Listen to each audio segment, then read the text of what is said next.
I am Ariane Miller, and I was 32 the day my parents decided my 8 years of unpaid labor belonged to my brother. I sat in a windowless records room in our Boston headquarters looking at a piece of paper that proved I no longer existed in my own family. What they did was cold, but what they didn't know was that the very system keeping our company alive belonged entirely to me. Welcome back to Linda Vengeance, where the silent ones finally speak up and take back what is theirs. If you have ever been the invisible workhorse in your family, tell me your age in the comments and hit subscribe. To understand how I brought a multi-million-dollar logistics firm to a dead stop in 60 seconds, we have to start at the end. Imagine a pristine executive boardroom, the high-pitched wail of a server farm alarm echoing through the speakerphone. My brother Julian shouting my name into the receiver while red error screens flashed across the dispatch monitors.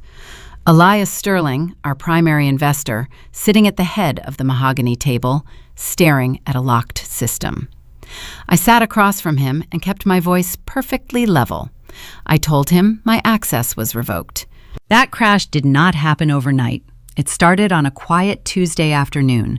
The fluorescent lights overhead had a steady hum that set my teeth on edge. I was preparing the quarterly compliance binders. It was a job I did for free. Shadow Chief Financial Officer was the title I carried in my head because my parents, Richard and Evelyn, refused to put it on a payroll check. I turned a page in the state filing stack, and there it was, an operating agreement amendment, stamped and dated. Right below my parents' neat signatures was the structural shift. They had legally erased my name as a managing member, a clean transfer of all succession rights to Julian. My chest tightened. The paper felt thick and heavy in my hands. 8 years of building the cold chain routing schedules, of managing vendor disputes, of keeping us out of bankruptcy. Erased. They assumed I would just keep the gears turning out of some twisted sense of family duty. I placed the document back on the stack, lining up the edges perfectly. I opened my laptop and bypassed the standard employee gateway. I needed to look at the one thing they could not sign away, the digital registry for the routing algorithm. The timestamp glowed white against the dark screen. December 24th, 2018. The Christmas Eve they spent skiing in Vail, while I stayed in Boston to write the code that saved the company.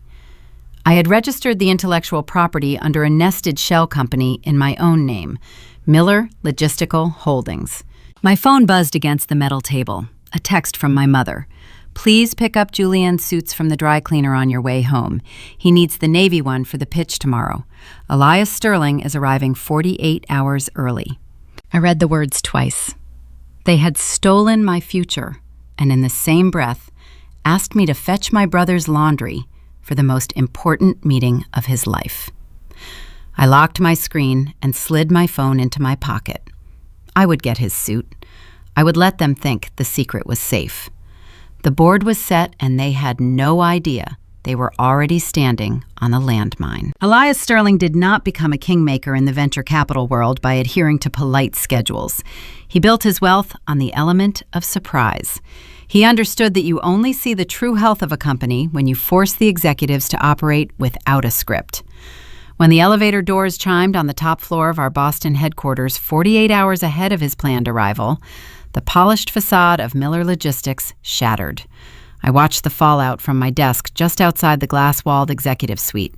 The reception area descended into quiet chaos. My father, Richard, spilled his morning espresso across a stack of printed quarterly projections, his hands shaking as he tried to blot the dark stains with the silk handkerchief. My mother, Evelyn, froze mid-sentence, her hand hovering over a ringing telephone, her face draining of color.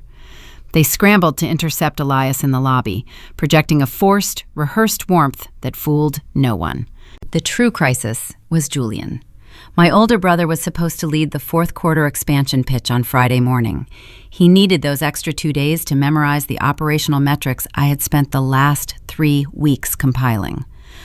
Julian possessed the aesthetic of a chief executive. He wore custom-tailored suits, offered a firm, practiced handshake, and had a jawline built for corporate brochures. yet he possessed none of the underlying substance. Back in his 20s, Julian had launched 3 separate startups: a boutique marketing firm, an app for luxury car rentals, and a high-end consulting agency. All 3 folded within 18 months, leaving a trail of angry investors.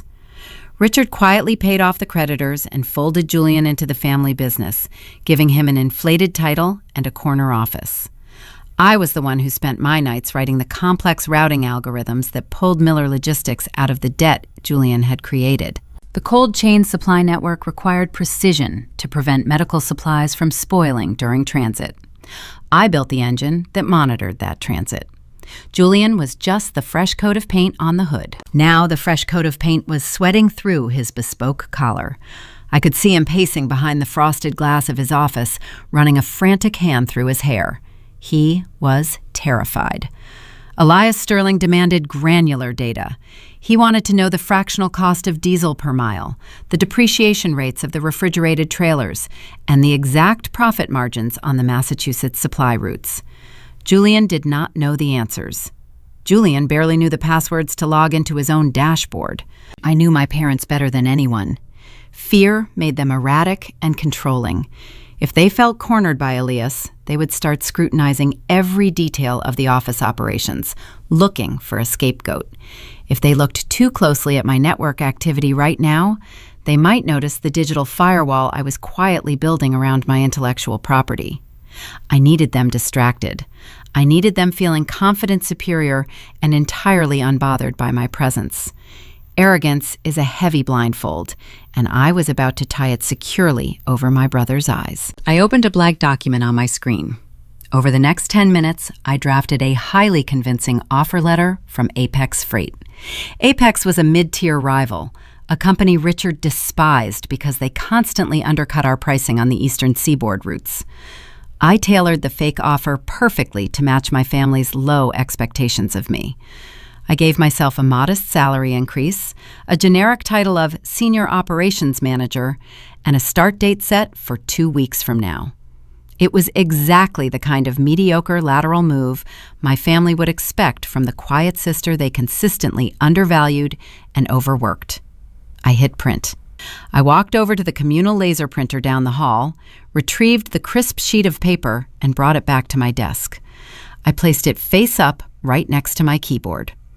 I angled my black coffee mug just enough so the bold Apex Freight logo was unavoidable to anyone walking past. Then I picked up an empty file folder and walked toward the supply room down the hall, ensuring my desk would be abandoned for at least 5 minutes. Timing is the most critical asset in corporate warfare. Victoria, my sister-in-law, timed her arrival at the office to coincide with the morning rush. Victoria handled our marketing budget.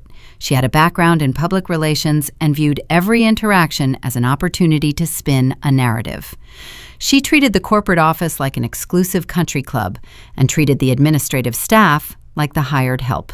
She walked down the corridor, her designer heels clicking sharply against the polished concrete floor, heading straight for Julian's office to manage the Elias Sterling crisis. I stood in the shadows of the supply room watching through the narrow wire mesh glass panel in the door. Julian stepped out of his office to meet his wife. They huddled together near my workstation. Julian was speaking rapidly, his hands moving in tight, nervous gestures, conveying his sheer panic over the impending pitch. Victoria placed a manicured hand on his arm, trying to soothe his anxiety.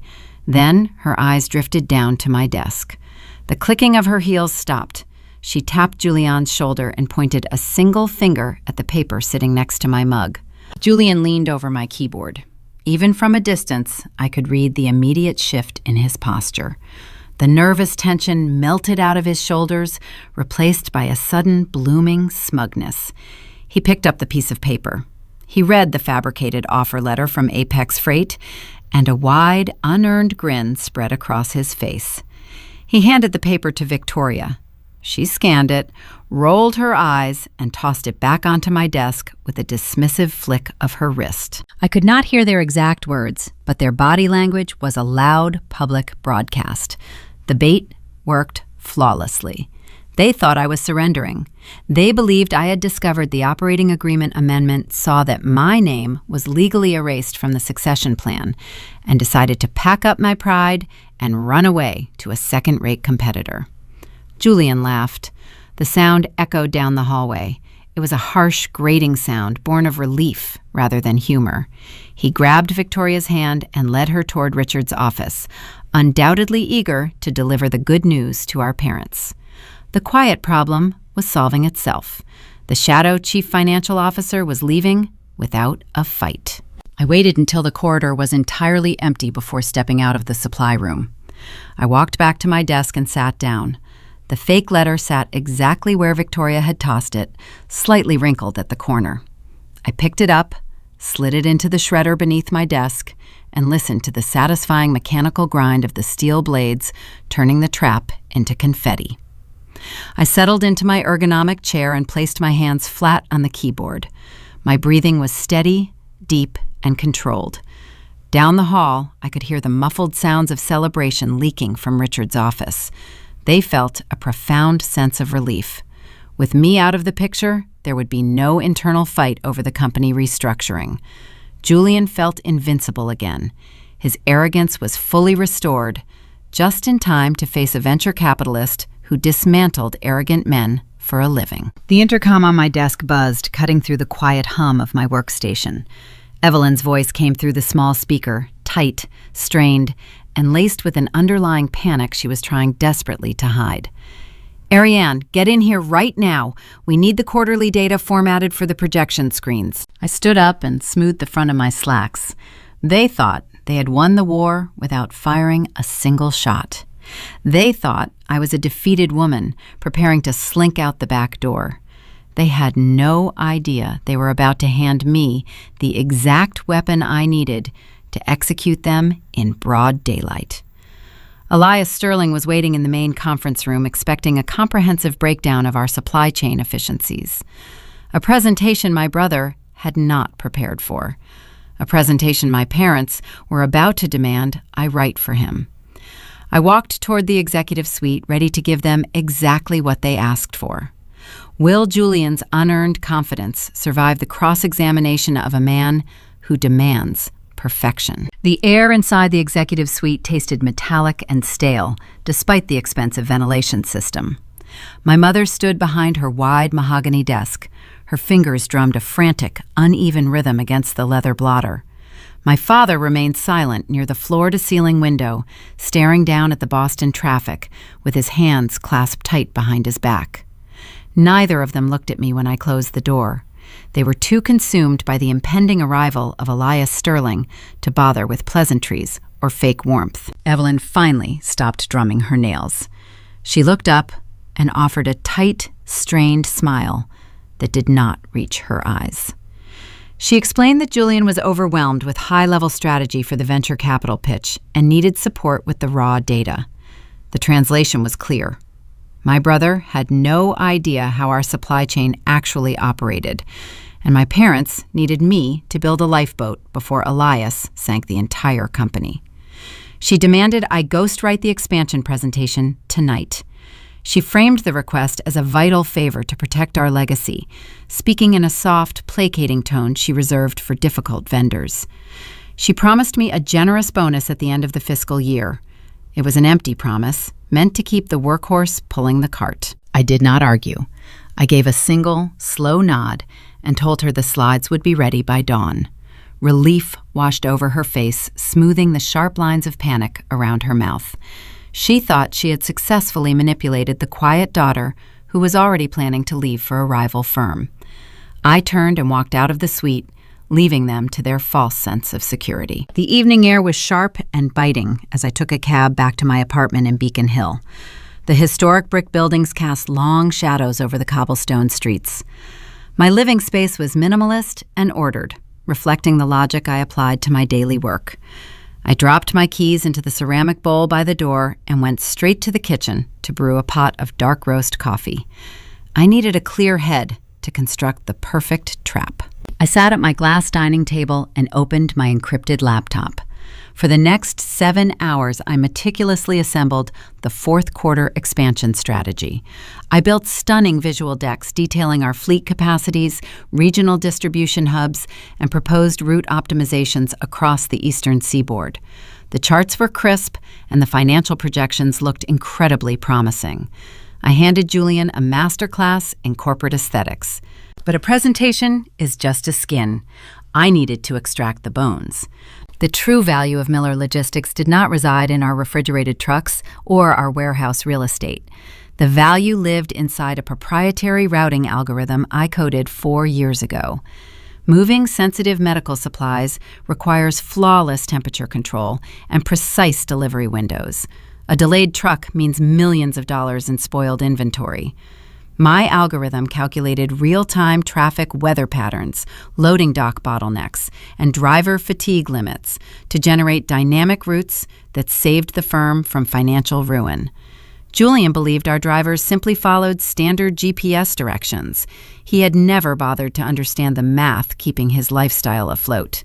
If Elias Sterling handed over $50 million, his due diligence team would eventually dig into our software architecture. They would trace the intellectual property directly to my nested entity. If I included the algorithmic data in Julian's presentation, I would be handing my family the legal ammunition to claim ownership of my work. I could not allow that. I went through every slide and systematically excised the core equations. I replaced my dynamic algorithmic models with standard industry benchmarks. The new numbers looked respectable, but they lacked the secret proprietary engine that made our company uniquely profitable. I essentially built a beautiful, high-performance sports car and quietly removed the transmission. The presentation would hold up to a casual glance, but it would collapse under the scrutiny of a seasoned venture capitalist. I saved the hollowed-out file to a silver flash drive. The sun was just beginning to rise over the Charles River, painting the sky in pale shades of gray and violet. I closed my laptop and prepared for the morning. The executive lounge at our headquarters was designed to intimidate visitors and comfort investors. Dark leather armchairs sat in clusters around low slate tables. A heavy brass clock hung on the far wall, marking the time with a sharp, audible tick. I sat in a corner chair, holding a ceramic mug of black coffee, letting the bitter warmth ground me. Julian paced the length of the Persian rug. He wore the crisp navy suit Evelyn had ordered me to retrieve from the dry cleaner. The fabric draped perfectly over his shoulders, projecting an aura of seasoned leadership. He held a printed copy of my slides in his left hand, gesturing smoothly with his right as he rehearsed his lines. Our profit margins will increase by 32% across the Northern Transit Corridor, he recited, his voice dipping into a practiced, resonant baritone. By optimizing our cold chain touch points, we reduce overhead and eliminate transit waste. He sounded incredible. He sounded like a man who deserved to run a logistics empire. Yet he never stopped to ask how we achieved that 32% increase. He did not question the absence of the mathematical models. He simply memorized the script I provided, trusting that the numbers would shield him from any difficult questions. He looked at the charts and saw guaranteed venture capital. I looked at the charts and saw a steep, unmarked cliff. Victoria sat on a plush sofa nearby, scrolling through her phone. She glanced up occasionally to offer Julian empty words of encouragement. "You sound brilliant, babe," she murmured without looking away from her screen. "They are going to love this." I took a slow sip of my coffee. The hot liquid burned the back of my throat, but I welcomed the sensation. The ticking of the brass clock seemed to grow louder with every passing minute. Tick, tick, tick. The rhythmic sound amplified the tension pooling in the room. Julian adjusted his silk tie and checked his reflection in the darkened glass of the lounge window. He flashed a confident, winning smile at his own reflection. He was entirely blind to the reality of his situation. He was walking into a war zone, armed with nothing but good posture and hollow statistics. The heavy oak doors of the lounge swung open. My father stepped into the room looking pale and tightly wound. "Elias is ready for us in the main boardroom," Richard announced, his voice brittle. Julian rolled his shoulders and nodded. He slipped the flash drive into his pocket and strode toward the door leading the march to his own execution. Victoria gave him a quick kiss on the cheek before heading back to her marketing office, secure in the belief that her husband was about to secure their financial future. I stood up and followed my father and brother down the long, carpeted hallway. My pulse maintained a steady, even rhythm. I had spent 8 years fading into the background, holding my tongue and watching them claim credit for my labor. Today, the background was coming to the forefront. I walked into the boardroom and took my designated seat at the far end of the long mahogany table. Elias Sterling sat opposite us, his sharp, calculating eyes assessing Julian as my brother booted up the presentation monitor. The trap was set, and the prey was stepping willingly onto the trigger. How long will it take a man who dismantles corporations for a living to realize he is being sold a beautifully painted, empty shell? The main boardroom of Miller Logistics was designed to project an image of unshakable stability. A long expanse of polished mahogany dominated the center of the room, reflecting the soft overhead lighting. Floor-to-ceiling windows offered a commanding view of the Boston Harbor, where cargo ships crawled across the gray water. It was a room built to intimidate smaller players and reassure powerful ones. Today, the air inside felt dense and stifling. The climate control hummed a low, continuous note that did nothing to lower the rising temperature of my brother's nervous sweat. Elias Sterling did not take notes. He sat at the head of the table, radiating a cold, gravitational pull. He wore a dark-tailored suit that looked effortlessly sharp, devoid of any flashy accessories. Men who controlled $50 million in liquid venture capital did not need Rolex watches to announce their presence. Elias built his fortune by carving up inefficient companies and funding ruthless innovators. He possessed a terrifying ability to spot a lie hidden inside a spreadsheet. He sat perfectly still with his hands steepled beneath his chin, watching the projection screen with flat, unblinking eyes. Julian navigated the first 12 slides with the polished grace of a seasoned actor. He utilized the precise intonations we rehearsed in the lounge. He clicked the remote, advancing through the graphics detailing our fleet capacities and regional distribution hubs. The visual aesthetics were flawless. Julian spoke about overarching market trends and synergistic growth opportunities. He sounded authoritative and visionary. My parents sat across from me, visibly relaxing as the minutes ticked by. Evelyn uncrossed her ankles and leaned back slightly in her leather chair. Richard offered a faint, proud smile toward his son. Resting on the leather blotter directly in front of my father was his gold fountain pen. It was a heavy, custom-commissioned piece he purchased a decade ago after securing our first major regional contract. He never used it for daily paperwork. That pen was a physical manifestation of his patriarchal authority, brought out exclusively to sign binding acquisitions and celebrate corporate conquests. Today, it sat waiting to sign away a $50 million injection of capital. Richard believed the victory was already secured. Then, slide 14 appeared on the screen. It displayed the hollow 32% profit margin increase I had carefully fabricated. It was the slide where the missing transmission should have been. Elias Sterling raised a single hand. The gesture was small, but it carried the force of a concrete wall. Julian stopped speaking mid-sentence. The sudden silence in the room was absolute, broken only by the faint whirring of the ceiling projector. Explain the variable load distributions on the Interstate 95 corridor during peak congestion. Elias commanded, his voice quiet but sharp enough to cut glass. How are you maintaining that 32% margin when diesel costs fluctuate and driver hour limits cap your transit windows? What is the predictive model governing your rerouting protocols? Julian blinked. The script in his head hit a dead end. He stared at the colorful bar graph on the screen as if waiting for the numbers to whisper the answer to him. A bead of sweat formed at his hairline and slowly tracked down his temple. He adjusted his silk tie, suddenly looking like a frightened child wearing his father's suit. We utilize a synergistic operational flow. Julian began, his voice losing its resonant baritone and pitching a full octave higher. By optimizing our touch points, we maintain a proactive stance on traffic variability and leverage our regional hubs to offset the fuel expenditures. Elias did not move. He let the corporate buzzwords hang in the air, allowing the sheer emptiness of Julian's answer to suffocate the room. "That is a collection of adjectives, Julian, not a mathematical model," Elias replied. "I am not asking for your marketing pitch. I am asking for the underlying algorithmic equations that predict your cold chain efficiency." "Show me the math." Julian opened his mouth, but nothing came out. He looked desperately toward Richard, hoping for a lifeline. My father sat rigid, the proud smile completely wiped from his face. The muscles in Richard's jaw feathered as he realized his chosen heir was drowning in inches of water. Evelyn gripped the armrests of her chair, her knuckles turning a mottled pink. They had spent years treating me like an invisible administrative assistant, entirely blind to the fact that I was the only person who actually understood the mechanics of their wealth. Elias let the agonizing silence stretch for another 10 seconds.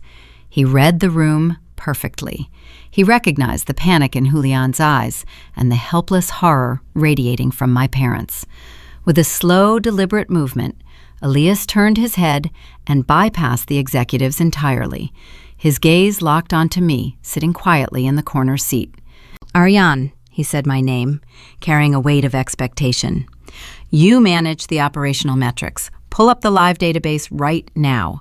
Project the real-time routing architecture on the screen so we can move past this prepared marketing fluff." The atmosphere in the boardroom snapped taut. Every eye turned toward me. Across the mahogany table, my father reacted. Richard reached out and grabbed his gold fountain pen. He gripped the heavy metal cylinder with such ferocity that his knuckles turned stark white against his tanned skin.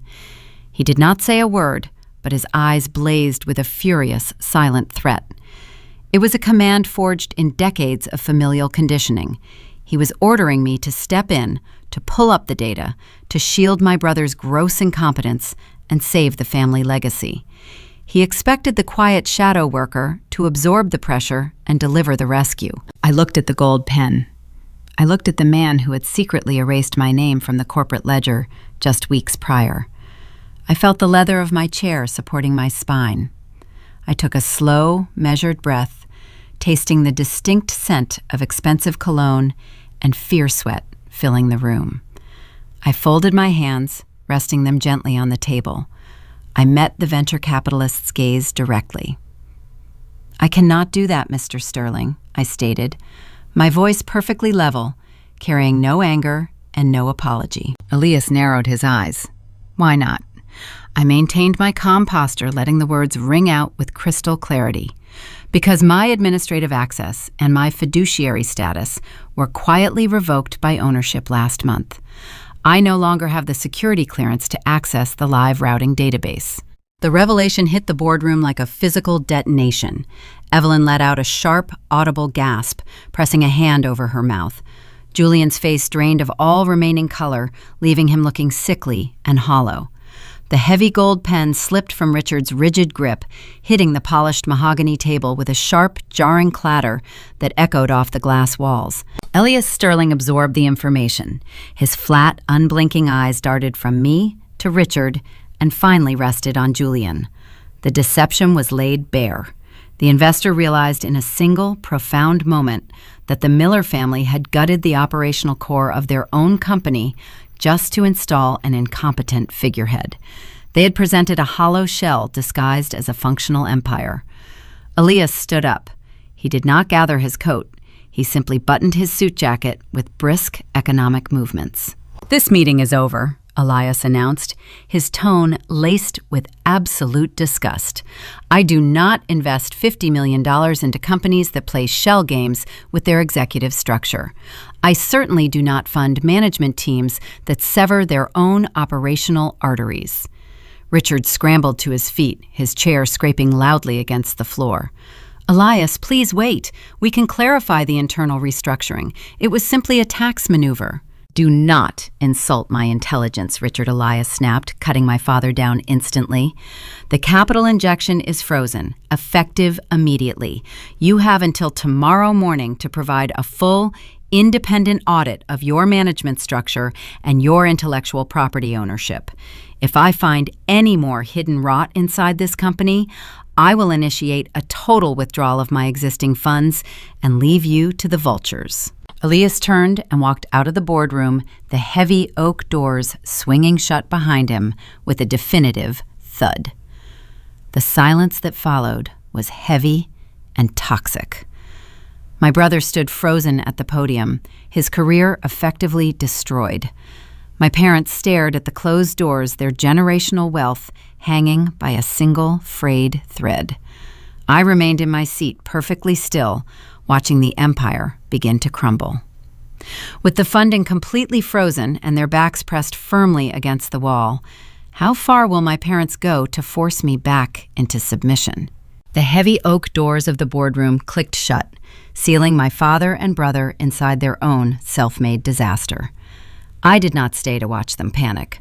I gathered my leather folio and walked down the long carpeted corridor. The ambient noise of the executive suite had shifted. The usual hum of confident telephone calls and clicking keyboards was replaced by an unnatural stillness. The administrative staff had seen Elias Sterling storm out. They knew the ecosystem was collapsing. My footsteps were the only steady sound in the hallway. I reached the frosted glass door of my modest workspace, but before my hand could grasp the handle, a sharp, rhythmic clicking approached from behind. It was the distinct sound of my mother's designer heels striking the polished concrete. "Ariane, wait a moment," Evelyn called out.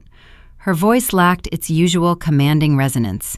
It sounded thin and frayed at the edges. I turned to face her. My mother was a woman who engineered her entire existence around the preservation of appearances. She spent her days managing elite country club memberships and directing charity galas, treating the logistics firm as a personal treasury to fund her social campaigns. She viewed people as chess pieces, to be moved, sacrificed, or sidelined according to her immediate needs. Right now, her immaculate exterior was showing cracks. A stray lock of her usually flawless blonde hair rested against her cheek, and her breathing was shallow. "Let us step into the side conference room for a minute," she suggested, offering a tight smile that barely moved the muscles in her face. I followed her into a small, windowless meeting room typically used by junior associates. The space smelled faintly of dry erase markers and stale air conditioning.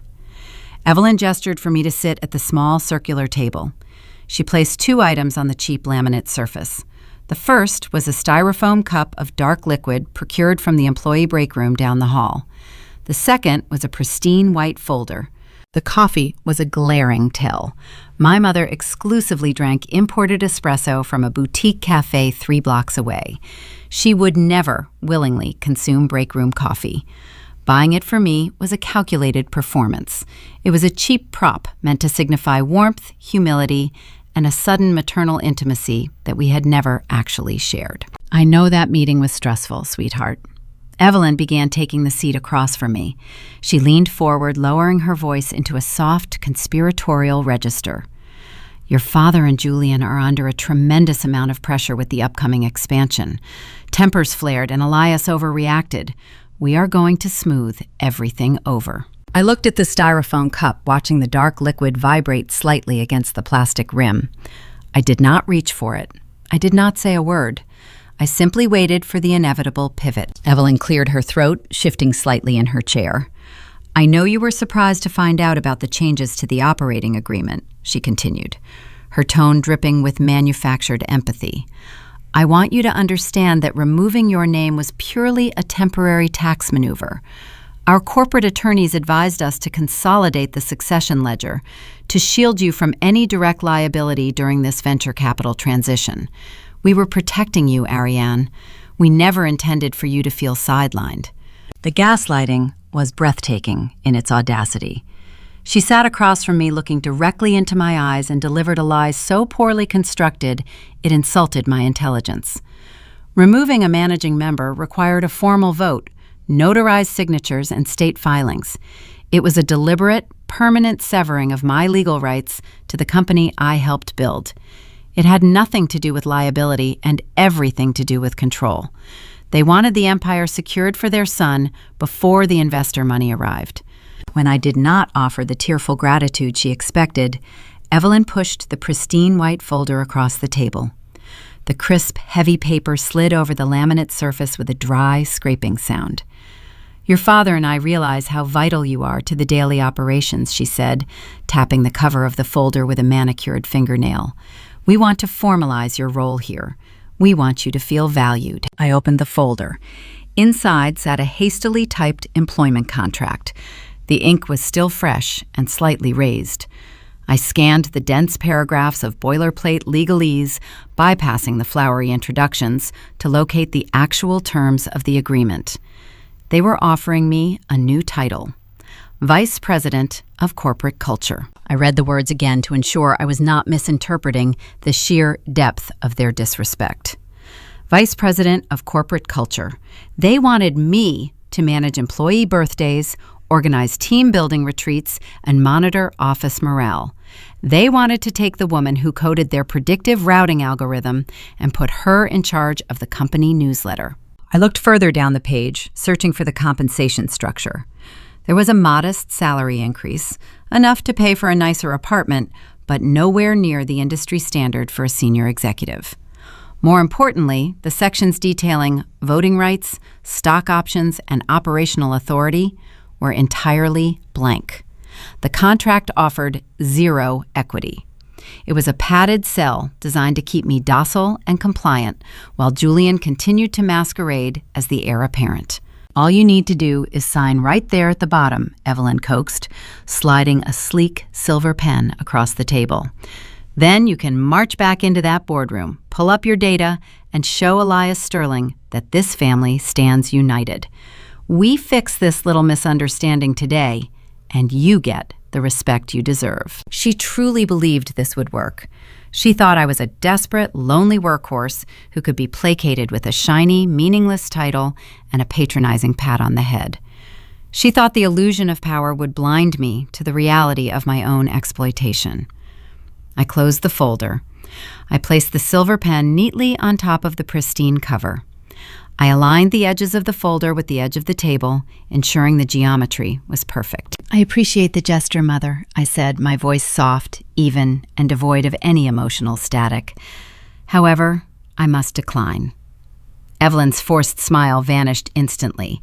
The sudden slackening of her facial muscles revealed the sheer panic simmering just beneath her skin. "What do you mean you decline, Ariane? This is a vice presidency. This is exactly what you have been wanting." I looked at the cheap styrofoam cup of coffee and then up into her desperate, terrified eyes. "A title without equity is just a name tag," I replied smoothly. "Furthermore, I am not qualified to manage corporate culture. My expertise lies in complex logistical algorithms and predictive supply chain modeling, skills that are apparently no longer required by this ownership group. I need some time to review my career trajectory and determine my next steps." I pushed my chair back and stood up. Evelyn remained seated, staring at me as if I had suddenly spoken a foreign language. She was prepared for a screaming match. She was ready for me to cry, demand more money, or list my grievances. She had a script for an emotional daughter. She had no defense against a calm, calculating adversary who simply refused to play the game. My quiet rebellion hit her harder than any physical blow ever could. She realized in that suffocating little room that I could not be bought, intimidated, or manipulated. I was walking away, leaving them holding a hollow company they did not know how to operate. I turned and walked toward the door, leaving the unsigned contract and the untouched coffee behind me. As I stepped back into the quiet hallway, I knew my parents were out of options. They lacked the tactical intelligence to force my hand. But nature abhors a vacuum. As Richard and Evelyn drowned in their own incompetence, someone else, with a much sharper instinct for cruelty, would inevitably step into the void. As the parents panic, who will step in to escalate the corporate warfare? The fallout from my quiet refusal echoed through the executive suite, but I did not linger to witness the immediate wreckage. I walked back to my desk, gathered my personal effects into my leather satchel, and prepared to leave the building. My parents had played their hand and failed. They lacked the necessary leverage to break me. My phone vibrated against the desk surface just as I reached for my coat. A calendar invitation appeared on the screen. It was not a request. it was a summons. Victoria expected me at the Oak Haven Country Club in Weston for a late lunch. Victoria was Julian's wife. Before she married into the Miller family, she ran a boutique public relations firm that catered to minor socialites and local politicians. Her agency was quietly bleeding capital when she met my brother at a charity gala. She saw a lifeline wrapped in a bespoke suit and secured her position within our bloodline. Once the marriage certificate was signed, she demanded a role at Miller Logistics. Richard handed her the marketing department. She possessed zero knowledge of freight metrics, supply chain variables, or cold transit logistics. She treated the corporate budget like a personal checking account, funding lavish promotional campaigns that yielded zero measurable return on investment. I drove my practical sedan out to the western suburbs. The winding roads were flanked by manicured hedges and towering oak trees. I pulled into the circular driveway of the country club, handing my keys to a valet who looked disdainfully at my vehicle before parking it out of sight behind a row of imported luxury sports cars. The dining room at Oak Haven was an exercise in calculated intimidation. High vaulted ceilings absorbed the hushed conversations of the local elite. The air smelled of expensive floral arrangements and roasted duck. Waitstaff moved silently over thick carpets, refilling crystal goblets with sparkling water. This was Victoria's natural habitat. She operated best in environments where wealth was used as a blunt instrument. I spotted her sitting at a prime table near the floor-to-ceiling windows overlooking the 18th green. She wore a tailored white blazer over a silk camisole. Her posture was rigid and flawless. She did not stand when I approached. She simply offered a tight, practiced smile that signaled the end of any familial pretense. "Have a seat, Ariane," she instructed, gesturing to the chair opposite her. "The waitress already poured your water." I sat down. The linen tablecloth was thick and starched pure white and devoid of a single crease. Victoria did not bother with menus or small talk. She operated with the ruthless efficiency of a corporate predator sensing weakness in the water. Elias Sterling froze the venture capital funds she stated swirling a mimosa in her right hand. The pulp clung to the inside of the crystal glass. "Julian tells me you threw a tantrum in the boardroom and refused to present the routing data. You humiliated your brother in front of our most important investor." "I did not throw a tantrum, Victoria," I replied, my voice low and steady. "I informed the investor of a legal reality. My access was revoked by ownership. I cannot present data I am legally barred from viewing." Victoria let out a short, dismissive laugh. It was a cold sound. "Please spare me the technicalities. We both know you are holding the company hostage because you are bitter about the succession plan. You feel underappreciated. I understand the psychology, Ariane. You are the quiet worker bee who suddenly realized she will never be the queen." She reached into her designer handbag and produced a folded legal document. She placed it on the table and pressed her manicured fingertips against the paper, sliding it slowly across the pristine linen. The document stopped inches from my water glass. I read the bold header printed at the top: "Severance and Non-Disclosure Agreement."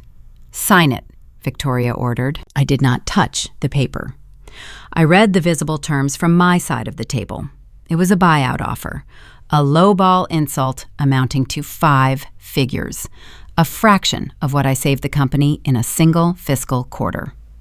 It included a strict gag order preventing me from discussing the internal operations of Miller Logistics with any outside parties, including venture capitalists. "You want me to resign for a pittance?" I observed, maintaining eye contact. "I want you out of the building before Elias Sterling's due diligence team begins their audit tomorrow morning," she countered, her tone hardening. "You are a liability. You are a disgruntled employee intent on sabotaging my husband's future. Sign the agreement, take the check, and disappear." I folded my hands in my lap. I am not signing this document. My value to this firm far exceeds this insulting number. Victoria stopped swirling her drink. She set the crystal glass down with a sharp, clinking sound that cut through the polite murmur of the dining room. The PR smile vanished entirely, replacing her carefully curated warmth with a chilling, predatory stare. "You do not seem to grasp the gravity of your situation," Victoria said, leaning across the table. "You think you hold leverage because the routing system is locked. But you are forgetting the bigger picture, the Miller Generational Family Trust." The air between us grew thin. The trust was the foundational vault of our family wealth. It held the real estate portfolios, the offshore accounts, and the liquid assets my father had accumulated over 40 years. It was designed to provide for the bloodline into perpetuity. Richard controls the trust. Victoria continued, her voice dropping to a harsh whisper. "He dictates the beneficiaries. Right now, you are scheduled to inherit an equal share alongside Julian. But Richard listens to me. He trusts my judgment on public relations and internal family optics. If you walk away from this table without signing that document, I will go to Richard tonight. I will spin a narrative so convincing he will believe you are mentally unstable. I will provide documented proof that you are actively trying to bankrupt his legacy out of petty jealousy." She paused, letting the threat hang suspended in the refined air of the country club. "I will make sure your father writes you out of the trust entirely," she concluded. "You will be erased from the will. You leave with this check today, or you leave with nothing forever." It was a brilliant tactical maneuver. She bypassed the corporate structure and aimed directly at my future financial security. She believed the threat of losing millions in inheritance would shatter my resolve. She expected me to panic, to argue, to beg for my rightful place in the family hierarchy. I watched the condensation bead on the outside of her mimosa glass. I analyzed her motivation. Why was Victoria so desperate to remove me from the headquarters today? Why was she willing to cross the line into outright extortion? The answer illuminated itself with striking clarity. She was not protecting Julian. She was protecting herself. If Elias Sterling's auditors descended on Miller Logistics, they would examine every single department. They would look at the marketing budget. If I remained in the building, I would be the one guiding those auditors through the ledgers. Victoria needed me exiled so she could control the financial narrative. I reached across the table. I picked up the severance agreement. Victoria exhaled a soft breath of triumph. Her shoulders relaxed as she picked up her drink, taking a slow, victorious sip. She thought she had won. "I will take this with me," I said, folding the document and sliding it into my satchel. "I need to review the non-disclosure clauses before signing." "Do not take too long," Victoria warned, her arrogant smile returning. "The offer expires at midnight." I stood up from the table. I did not say goodbye. I walked out of the dining room, retrieved my car from the valet, and drove straight back to the Boston headquarters. The afternoon sun cast long shadows across the pavement as I swiped my keycard at the side entrance. The executive floor was mostly empty. Richard and Julian were likely cloistered with their attorneys, trying to untangle the Elias Sterling disaster. I walked to my desk and booted up my terminal. Evelyn had revoked my administrative credentials, blocking me from the live routing database. However, I was the architect of the internal accounting software. I had built the digital infrastructure 4 years ago. When I constructed the system, I embedded a ghost protocol, a read-only access pathway hidden beneath layers of firewall encryption. It allowed me to view the financial ledgers without leaving a digital footprint. I bypassed the main server and entered the marketing department portal. Victoria had unwittingly handed me the exact map I needed. By using extortion to force my resignation, she proved she was terrified of what I might find. I opened her quarterly expenditure reports, the screen populated with hundreds of line items, vendor payouts, promotional event costs, luxury travel expenses, and consultant retainers. I leaned closer to the monitor. I began running cross-references on the vendor tax identification numbers. I tracked the routing numbers for the consulting firms she hired. The numbers began to tell a story of staggering greed. Victoria had opened the door to her own destruction simply because she assumed I was too weak to look inside. What dark secrets are hiding in Victoria's marketing ledgers? I did not leave my Beacon Hill apartment for the next 48 hours. The read-only access pathway I embedded into the accounting software 4 years ago operated flawlessly. Sitting at my glass dining table with a mug of black tea, I became a forensic ghost, haunting the marketing ledgers. Victoria was a remarkably careless thief. She operated with the sloppy arrogance of someone who firmly believed she would never face an audit. She routinely approved inflated invoices from phantom vendors who provided zero tangible services to our supply chain. She authorized recurring monthly retainers to public relations agencies that shared an identical billing address with her own defunct boutique firm. Capital bled out of Miller Logistics in steady, calculated increments, funding a lifestyle my brother could not actually afford on his executive salary. The most glaring anomaly appeared halfway through the third quarter expenditures. I found a single line item for $40,000. The accounting code categorized the transaction as a team leadership retreat. I cross-referenced the expense date against the corporate master calendar. There were no management summits, regional conferences, or team-building exercises scheduled during that specific week in February. The entire executive suite had been operating from the Boston headquarters.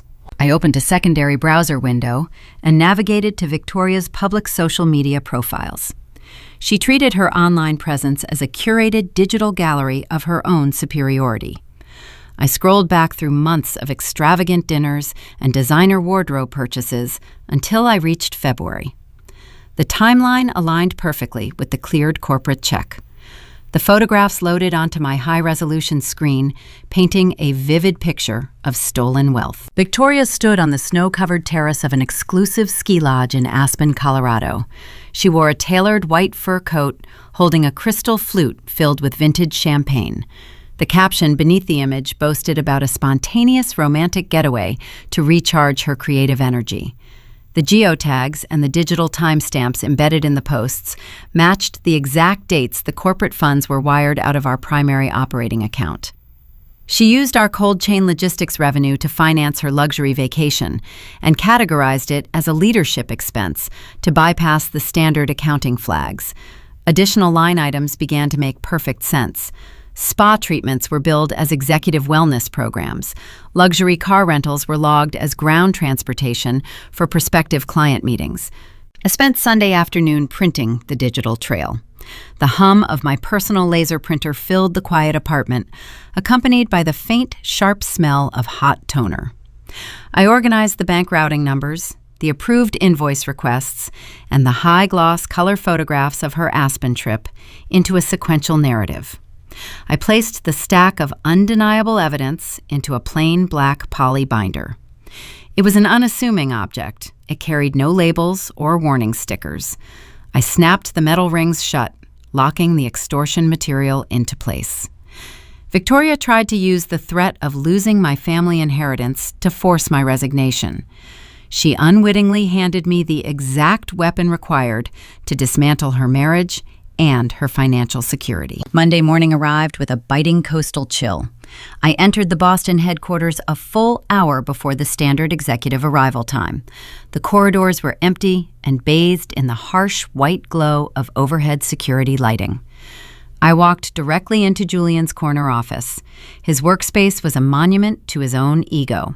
A polished oak desk dominated the room, entirely free of any actual paperwork or logistical files. I placed the black binder precisely in the center of his pristine leather blotter. I did not include a sticky note. I did not leave an explanatory memo. The forensic accounting inside the folder would speak loud enough.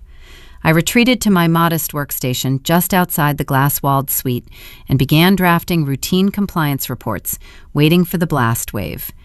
Julian stepped off the elevator at 8:30. He carried a leather briefcase and a cup of artisan espresso, projecting the false confidence of a man who believed the Elias Sterling disaster was currently being handled by corporate attorneys.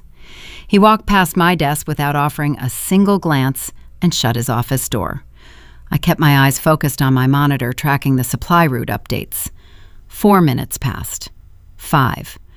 The quiet hum of the ventilation system was the only sound in the suite. Then the heavy oak door of his office hit the interior wall with a sound like a gunshot. Julian stormed down the hallway, closing the distance between his office and my workstation in seconds. His breathing was ragged and shallow. The bespoke navy suit he wore seemed to hang awkwardly on his frame as his posture deteriorated into pure hostility. His face was flushed, a dark mottled red, starting at his collar and creeping up his neck. He held the black binder tightly in his right hand, his knuckles white with strain. He did not confront the reality of the photographs. He did not ask how long his wife had been stealing from the family business. Confronting Victoria's blatant theft required admitting he was a gullible fool who allowed his own company to be robbed under his nose. Julian's fragile masculinity could never process that level of personal failure. To protect his pride, he needed a different villain. He chose me. "You hacked my system," he hissed, his voice trembling with a toxic mixture of panic and fury. "You broke into confidential corporate servers, Ariane. This is a felony." I leaned back in my ergonomic chair. I did not flinch or break eye contact. I looked at the binder, trembling in his fist. "I did not hack anything, Julian," I replied, keeping my tone flat and clinical. "I utilized my existing access to review the quarterly marketing budgets. Your wife embezzled $40,000 to go skiing in Aspen. The routing numbers and the photographs are right there in your hand." He slammed the binder onto my desk. The metal rings rattled loudly upon impact, echoing through the quiet workspace. "That is a lie," he spat, droplets of saliva catching the fluorescent light. "This is a pathetic, fabricated smear campaign because you are jealous. You are bitter that Father chose me to lead the expansion instead of you. You manufactured these documents to destroy my marriage because you have nothing else in your life." I looked at the glossy photo of Victoria peeking out from the edge of the folder. It is difficult to manufacture a geotagged photograph of your wife drinking expensive champagne on a Tuesday when she claimed to be visiting a vendor Julien. The accounting ledger does not care about your ego.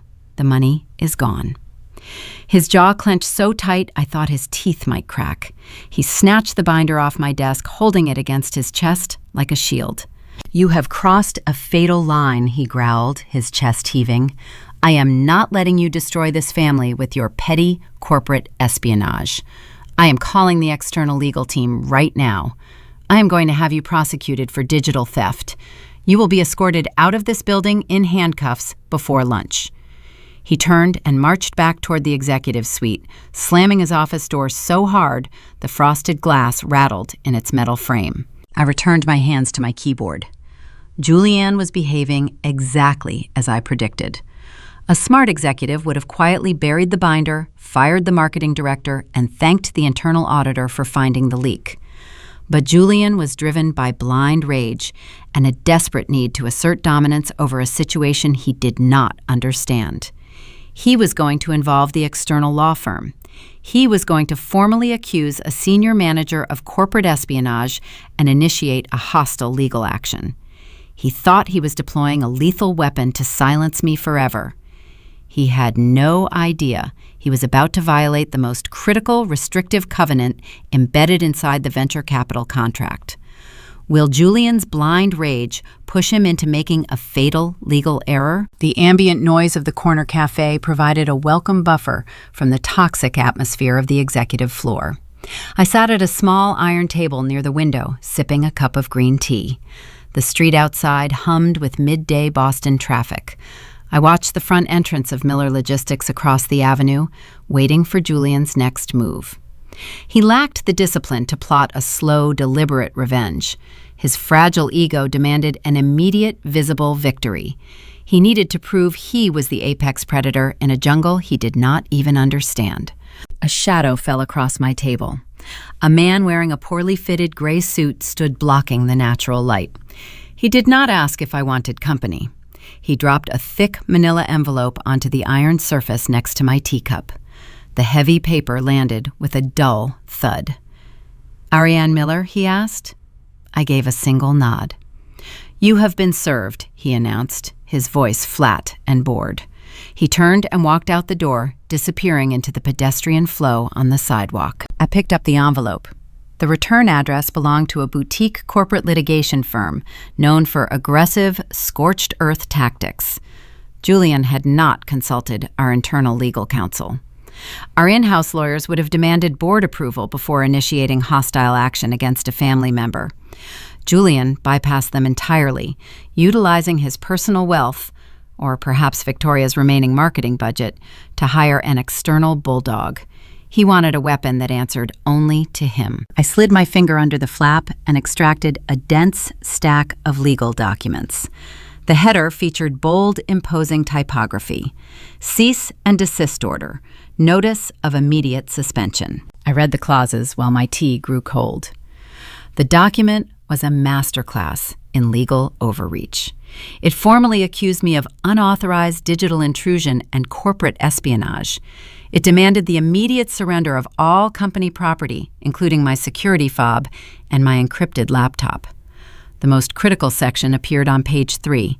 It legally barred me from accessing any Miller Logistics servers, communicating with any regional dispatchers, or authorizing any vendor manifests. If I attempted to perform my daily job functions, I would face immediate civil litigation and potential criminal charges. Julian had effectively locked me out of the building and the digital network simultaneously. Across the street, up on the top floor of the glass tower, I knew exactly how my brother was spending this exact moment. He was inside Richard's corner office executing a victory lap. I could visualize the scene with perfect clarity. Julian walking over to the antique globe bar cart sitting in the corner of the room, the sharp clinking of square ice cubes dropping into heavy crystal tumblers, the smooth amber pour of an aged single malt scotch skashing over the ice. Julian would hand a glass to our father, his chest puffed out with unearned pride. He would raise his tumbler to the ceiling and offer a toast. "We removed the cancer," Julian would say, his voice thick with smug satisfaction. Richard would take a slow sip of the expensive liquor, feeling a profound wave of relief wash over his tired shoulders. They believed they had surgically excised the bitter, jealous daughter who threatened their harmonious succession plan. They thought the threat was neutralized. By silencing me, they assumed the Elias Sterling crisis was contained, and the path to a $50 million expansion was clear. Julian felt like a ruthless, conquering executive.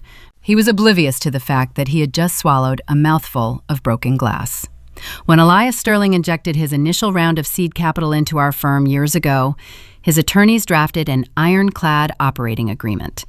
Venture capitalists understand that family-owned startups often implode due to emotional infighting. To protect his investment, Elias embedded a highly specific covenant buried deep in the corporate bylaws, the Key Personnel Dispute Clause. The legal mechanism was straightforward and unforgiving.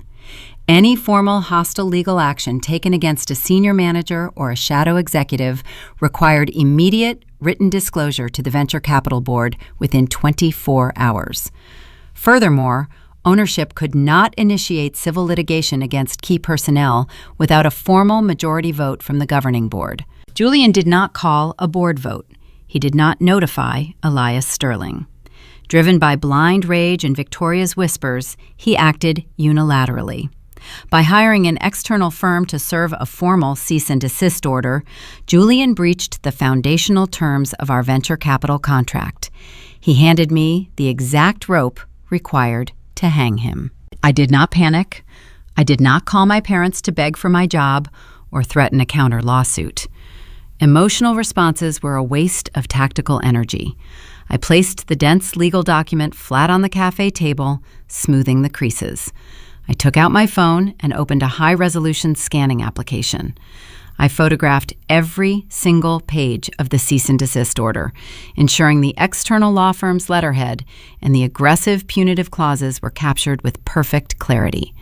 I converted the images into a single encrypted digital file. I opened my secure email client. I did not address the message to Julian or Richard.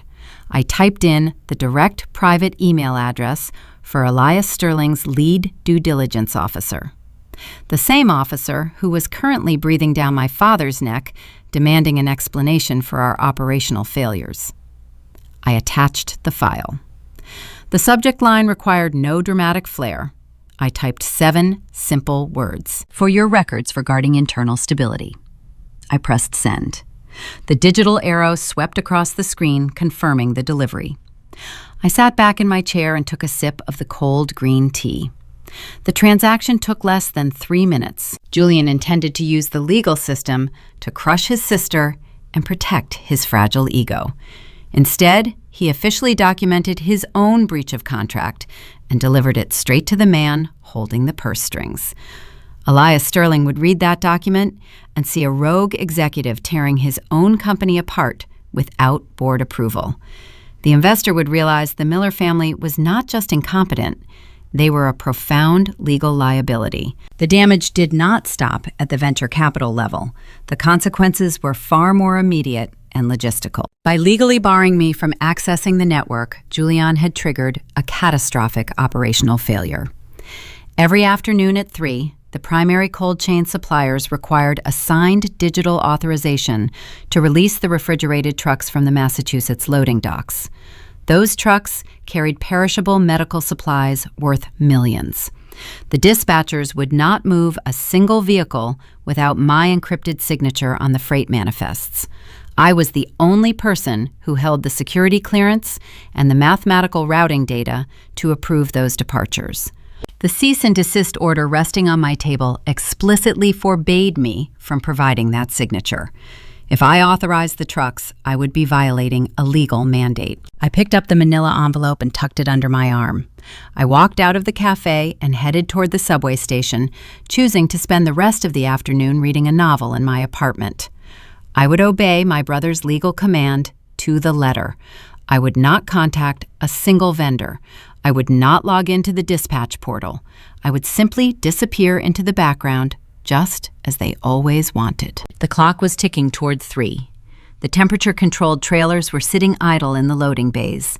The regional dispatchers were staring at their blank authorization screens, waiting for a signal that was never going to arrive. Julian was likely pouring a second glass of scotch, blissfully unaware that he had just severed the spinal cord of his own logistics empire. How quickly will the operational foundation collapse when the only person keeping the trucks moving is legally forbidden from doing her job? My Beacon Hill apartment smelled of active yeast and warm flour. I stood at the marble kitchen island, pressing the heels of my hands into a mound of pale dough. The repetitive motion of folding and pushing provided a tactile rhythm. Baking required strict adherence to chemical laws. You could not force yeast to rise faster through intimidation. You could not manipulate the temperature without ruining the final structural integrity.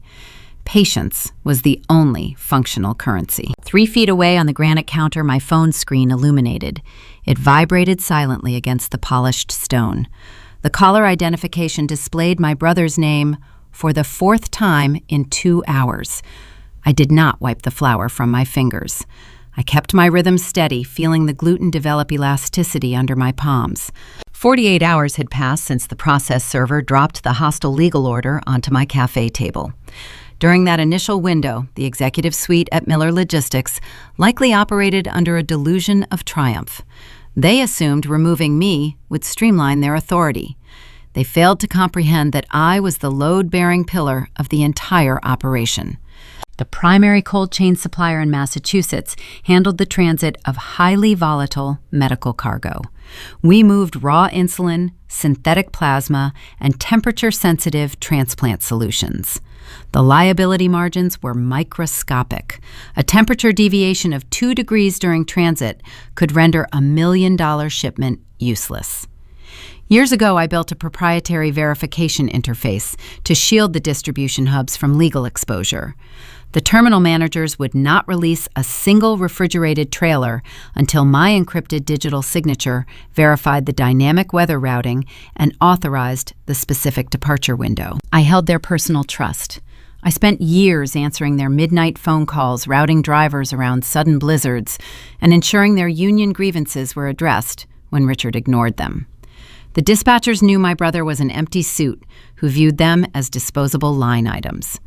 The screen went dark and immediately lit up again. A new voicemail notification appeared. I wiped my hands on a linen towel, tapped the speaker icon, and let the audio fill the quiet kitchen. "Ariane, pick up the phone," Julian demanded, his voice dripping with heavy condescension. The 3 o'clock dispatch is stalled. Some union supervisor named Mike is refusing to clear the loading bays without your authorization code. Stop playing these petty games and text me the bypass key. You are acting like a petulant child. The recording ended. I dropped the phone back onto the counter and returned to my dough. There was no bypass key. The system required a biometric clearance tied directly to my specific corporate profile. A profile Julian had legally ordered me to abandon under threat of civil litigation. I was simply obeying his command to the letter. By hour 30 of my exile, the logistical reality began to crush his false confidence.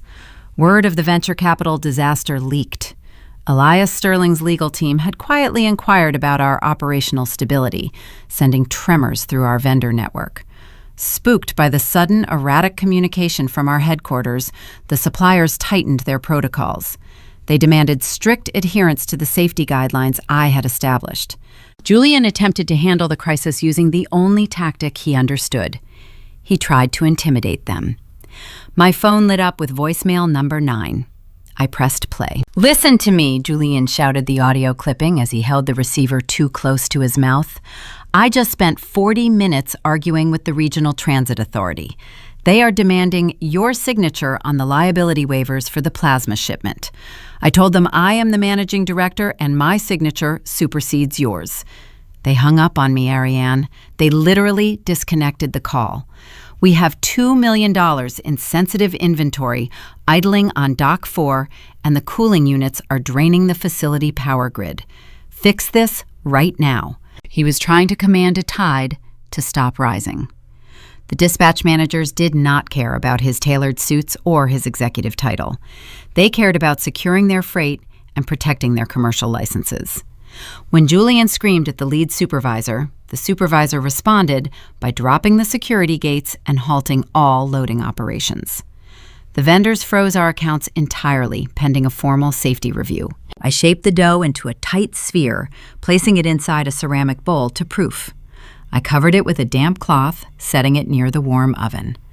The quiet domesticity of my kitchen stood in sharp contrast to the financial carnage unfolding across the city. Miller Logistics was hemorrhaging capital.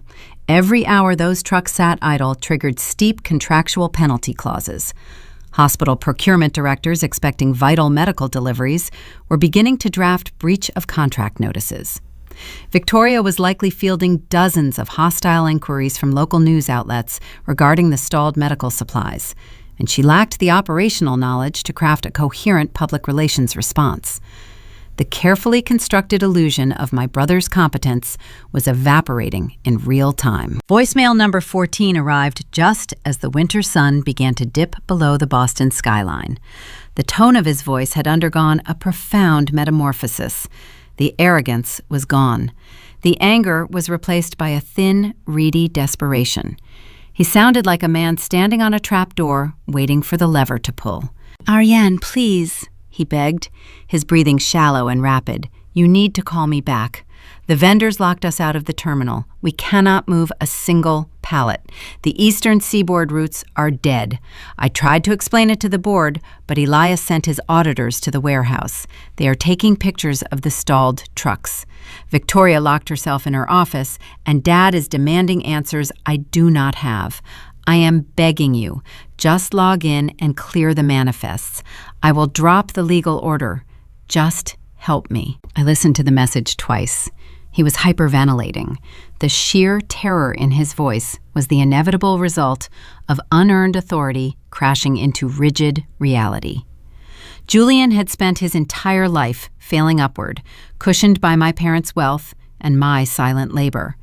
Now he was in freefall, and there was no net to catch him. He still did not understand the gravity of the situation. He thought he could simply drop the cease and desist order, and I would rush back to the terminal to save him. He viewed the hostile legal action as a simple negotiation tactic, rather than a bridge he had burned to ash. My compliance was no longer available for purchase or coercion. I deleted the voicemails. I walked over to the oven and checked the ambient temperature. It was a perfect, steady heat. I scored the top of the bread dough with a sharp razor, sliding it into a cast iron pot.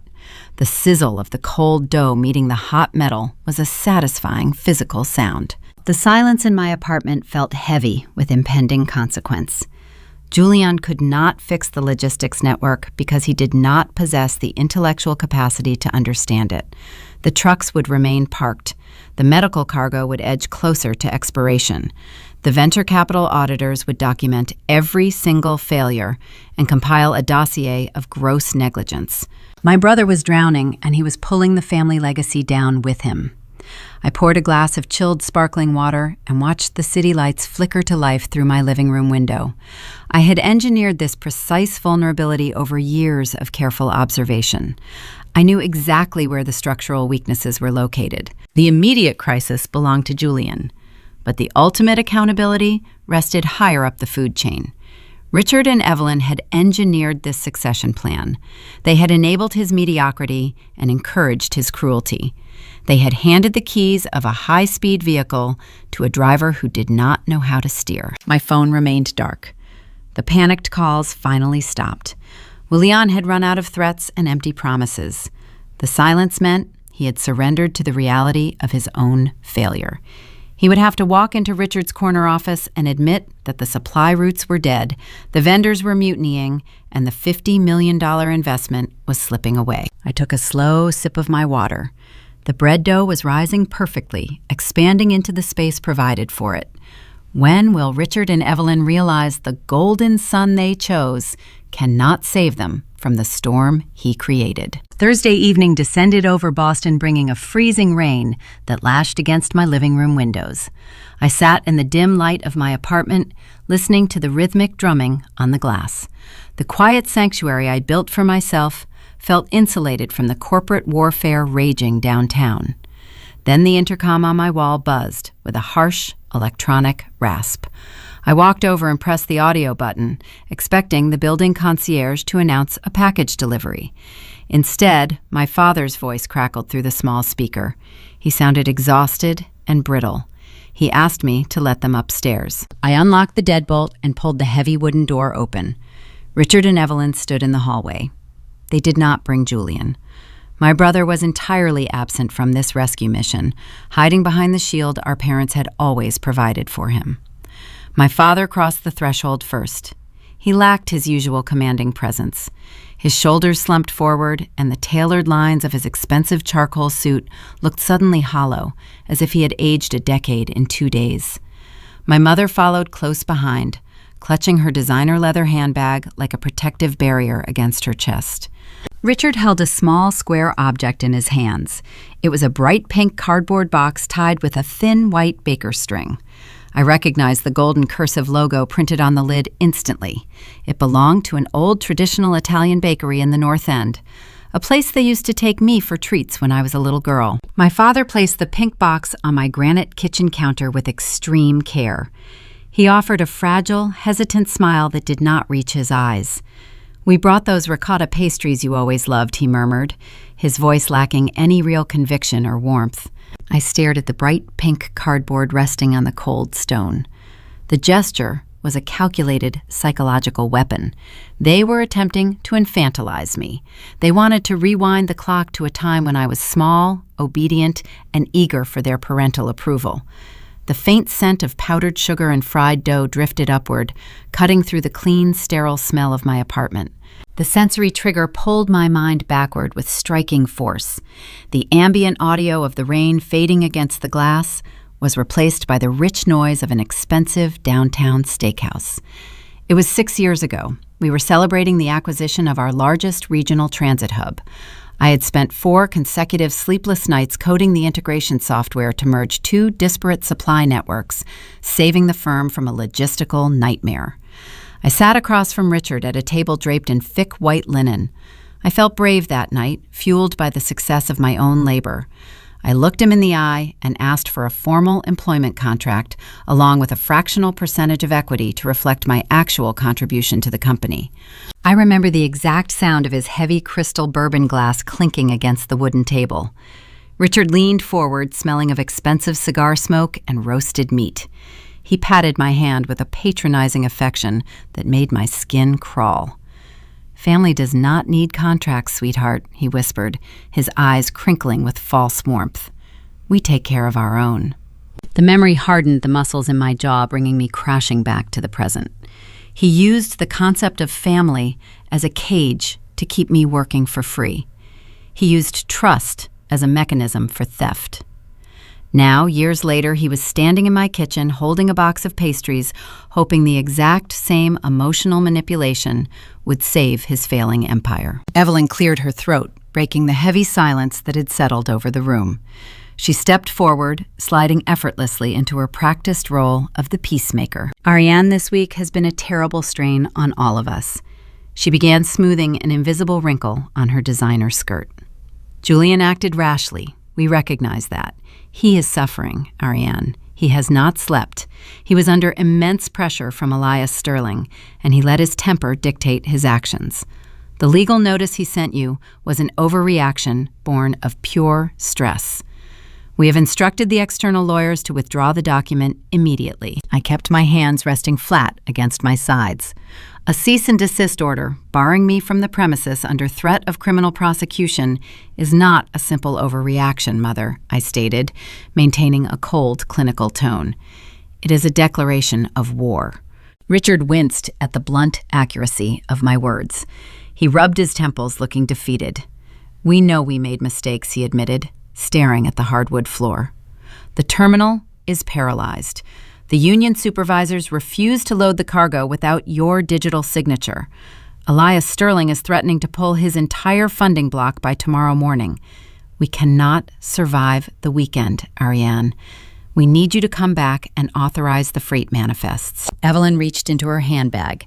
She withdrew a thick manila envelope and placed it on the counter, right next to the pink bakery box. We are prepared to make this right, Evelyn said, her voice adopting a smooth business cadence. We understand that a mere title is insufficient to reflect your value. We had our internal attorneys draft a formal equity agreement this afternoon. She slid the crisp papers out of the envelope. I did not reach for them immediately. I let the documents sit under the warm kitchen pendant lighting, letting the anticipation stretch the nerves of my parents. What are the terms? I asked, keeping my expression blank. Richard stepped closer, pointing to the front page. 10%, he answered. A full 10% equity stake in Miller Logistics. You will have voting rights and a guaranteed profit share. You become an official minority partner today. They presented the offer as a grand, magnanimous concession. In reality, 10% was a fraction of the value I provided to the bottom line.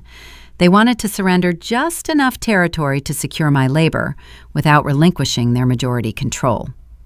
They needed my encrypted signature to unfreeze the refrigerated trucks and save the venture capital deal. I picked up the contract. The paper felt heavy and official. I read the primary clauses detailing the equity transfer. The terms were straightforward and legally binding. 10% ownership vested immediately upon the execution of the document.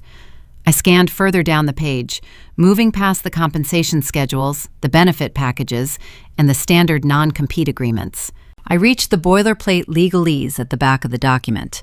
This was the section corporate attorneys usually copied and pasted from existing templates without much secondary review. Julian had hired a ruthless external litigation firm to draft his threats earlier in the week. But Richard utilized his traditional, old-fashioned corporate counsel to draft this rapid equity agreement. The two legal teams were segmented and rushing to beat a Friday morning venture capital deadline. My eyes locked onto a specific paragraph buried near the bottom of page 7. It was a legacy rule carried over from the original corporate charter drafted in the 1990s. The Founders Clause. When my grandfather incorporated the original freight business, he suffered from a deep paranoia regarding outside interference. He wanted to ensure his blood relatives could always intervene if a hired executive mismanaged the fleet. The clause was simple and ironclad. Any direct blood relative holding a minimum 10% equity stake in the corporation automatically bypasses all standard managerial security tiers, regaining master administrative network access to protect the physical assets. My heart maintained a steady rhythm, but my mind raced through the tactical implications. My parents' lawyers drafted a quick equity agreement to placate me, but they failed to cross-reference the original founding charter rules with our modern cybersecurity protocols. Julian spent the week trying to legally lock me out of the digital network. Richard and Evelyn were now standing in my kitchen, handing me a pen to sign a document that would instantly override my brother's lockout. The 10% equity was not just a profit share. It was a legal skeleton key. It granted me the highest level of fiduciary clearance across every server in the building. I looked up from the contract. Richard and Evelyn watched me with bated breath, their posture tight with anxiety. They saw a daughter reviewing a peace offering. They did not realize they were looking at an adversary reading the terms of their unconditional surrender. If I sign this document, I regain my position, and the cease and desist is rendered void, I asked, verifying the boundaries of the legal trap. Yes, Evelyn confirmed, quickly, her eyes brightening with desperate hope. You sign the paper and you are officially a partner. You can log into the dispatch portal right now from your laptop and clear the loading bays. The trucks roll tonight, and Elias Sterling stays. I looked at the pink bakery box sitting on my granite counter. Family does not need contracts. That was the lie my father told to keep me compliant for a decade. Now a contract was the exact instrument I would use to dismantle his authority. They expected me to negotiate. They anticipated a demand for 15 or 20%. They braced themselves for a bitter argument over Julian's ongoing role in the executive suite. I did not argue. I walked over to the kitchen drawer and retrieved a cheap blue ballpoint pen. I returned to the counter and smoothed the final page of the document flat against the stone surface. I will accept the 10%, I said, keeping my voice devoid of any triumph. Richard let out a long, ragged sigh of relief. His shoulders dropped and the tension drained out of his face. He truly believed he had purchased his salvation for pennies on the dollar. Evelyn smiled, her confidence fully restored now that the familial hierarchy was seemingly intact. I placed the tip of the pen against the signature line. The ink flowed smoothly over the paper. Will Ariane sign the deal and seal their fate? My fingers gripped the smooth plastic of a generic blue ballpoint pen. The ink cartridge rattled faintly inside the cheap casing. It was a bulk office supply item, possessing zero elegance or prestige. I pressed the tip against the thick weave of the legal paper. Across the granite kitchen island, my parents watched the blue ink flow, forming my signature. They braced themselves for a bitter negotiation. They expected me to leverage the stalled delivery trucks into a demand for Julian's resignation or an extortionate salary increase. I asked for nothing. I offered a quiet, practiced smile and finalized the document without a single word of protest. The contrast in the room was striking. Earlier in the week, my father wielded a custom gold fountain pen, utilizing it as a physical weapon to threaten my compliance. He viewed luxury aesthetics as a projection of power. I viewed power as a structural mechanism. My cheap plastic pen accomplished what his gold instrument could never achieve. It rewrote the architectural hierarchy of Miller Logistics. Richard exhaled a long breath, releasing the tension he had carried since Elias Sterling froze the venture capital funds. His posture instantly transformed. The hollow, defeated man who walked into my apartment vanished, replaced once again by the confident patriarch. He reached out, intending to pat my shoulder, but hesitated, perhaps sensing the cold, invisible barrier separating us. He settled for a single, approving nod.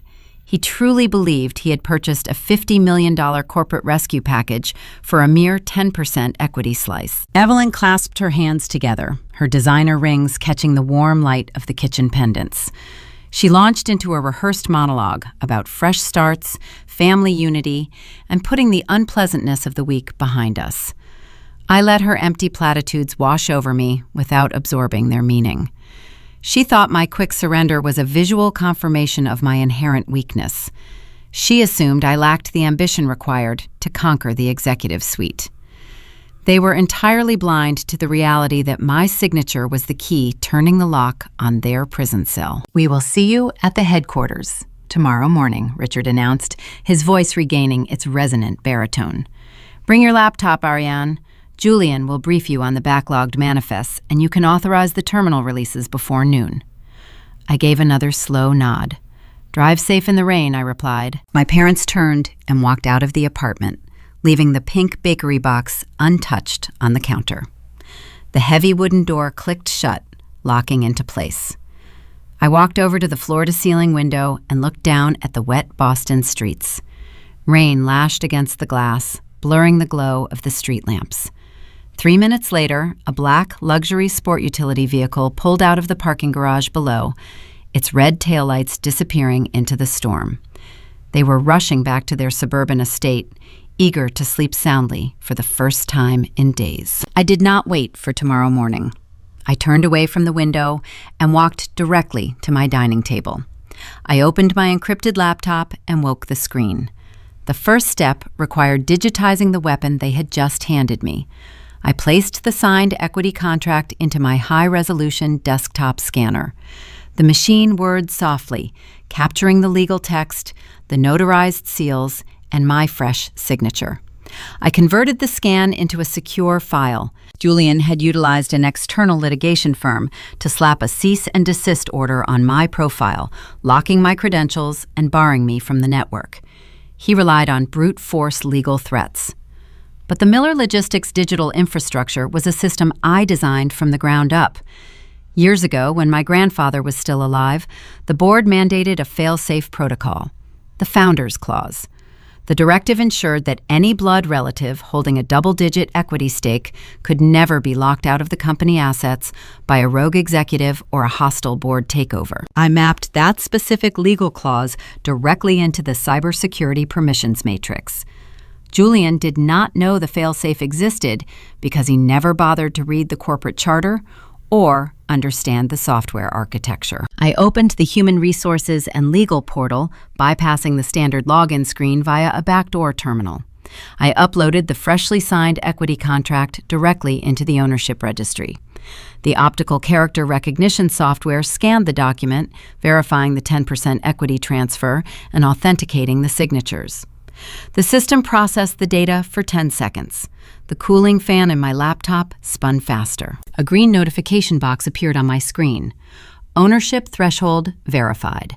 Fiduciary status updated. The Founders Clause activated automatically. The digital locks Julian had placed on my profile shattered. The system purged the cease and desist restrictions, recognizing my authority superseded any external legal mandate. I was back inside the network, holding master administrative access across every server, every financial ledger, and every logistical database in the building. I opened my corporate email client. The application froze for a moment, struggling to download the sheer volume of data.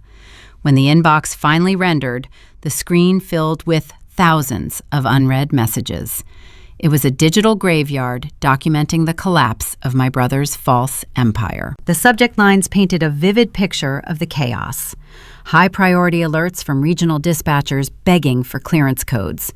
Furious legal threats from hospital procurement directors demanding their medical supplies. Frantic internal memos from Julian ordering the information technology department to hack my security protocols. There were also dozens of sterile, precise emails from the due diligence officers employed by Elias Sterling, requesting immediate explanations for the frozen supply chain. I did not open a single message. I was not here to clear the loading bays or save the refrigerated trucks. The perishable cargo idling on the docks was Julian's problem. I closed the email client entirely. I navigated deeper into the network, moving past the daily operational software and entering the foundational corporate archives. I was hunting for the intellectual property registrations I had walled off years ago. The encrypted folder was buried beneath layers of obsolete data. I typed in a complex alphanumeric passcode and pressed enter. The registry opened. The file dates read December 2018. The memories of that winter felt razor sharp. I had spent that entire month locked in a freezing office writing the predictive routing equations while my family drank hot cocoa in a luxury ski resort. When I finished the code, I realized the algorithm was the only reason the company was surviving the industry recession. I also realized my parents would never voluntarily compensate me for the invention. So I formed a nested corporate entity named Miller Logistical Holdings. I registered the copyright and the patent under my own private shell. To keep the trucks moving, I drafted a revocable licensing agreement, granting Miller Logistics the legal right to use my software for their daily operations. The agreement contained a standard termination clause, allowing the owner of the intellectual property to revoke the license at any time in the event of gross management incompetence. I opened the digital licensing contract. I stared at the active status indicator glowing green on my screen. This single line of code was the beating heart of their wealth. It processed the weather patterns, the driver fatigue limits, and the fuel variables. It told every truck where to go and when to arrive. I hovered my cursor over the termination protocol. My parents had offered me a 10% fraction of a company that actually belonged entirely to me. They thought they had secured my loyalty with a cheap piece of paper. Instead, they had unknowingly provided me with the master key required to lock the doors from the inside. The trap was fully armed. The digital infrastructure was primed for a total collapse. How will Ariane weaponize her intellectual property against her own bloodline? Friday morning arrived with a harsh gray light filtering through the rain-slicked windows of my apartment. The digital clock on my desktop monitor displayed 7:45. I had not slept a single minute. My muscles felt tight and my eyes burned from staring at the bright screen, but my mind operated with crystalline clarity. I sat at my dining table nursing a cup of cold black tea.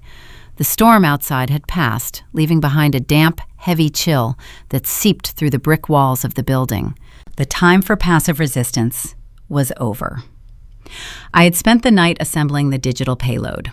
On my desktop sat a single encrypted folder containing the true heritage of our family wealth. Inside were the state incorporation papers for Miller Logistical Holdings. Next to those were the federal patent registrations and the verified copyright certificates for the predictive routing algorithm. The documents proved beyond any legal doubt that the intellectual property powering our supply chain belonged exclusively to my private entity. Elias Sterling demanded a full, independent audit of the corporate structure by this morning.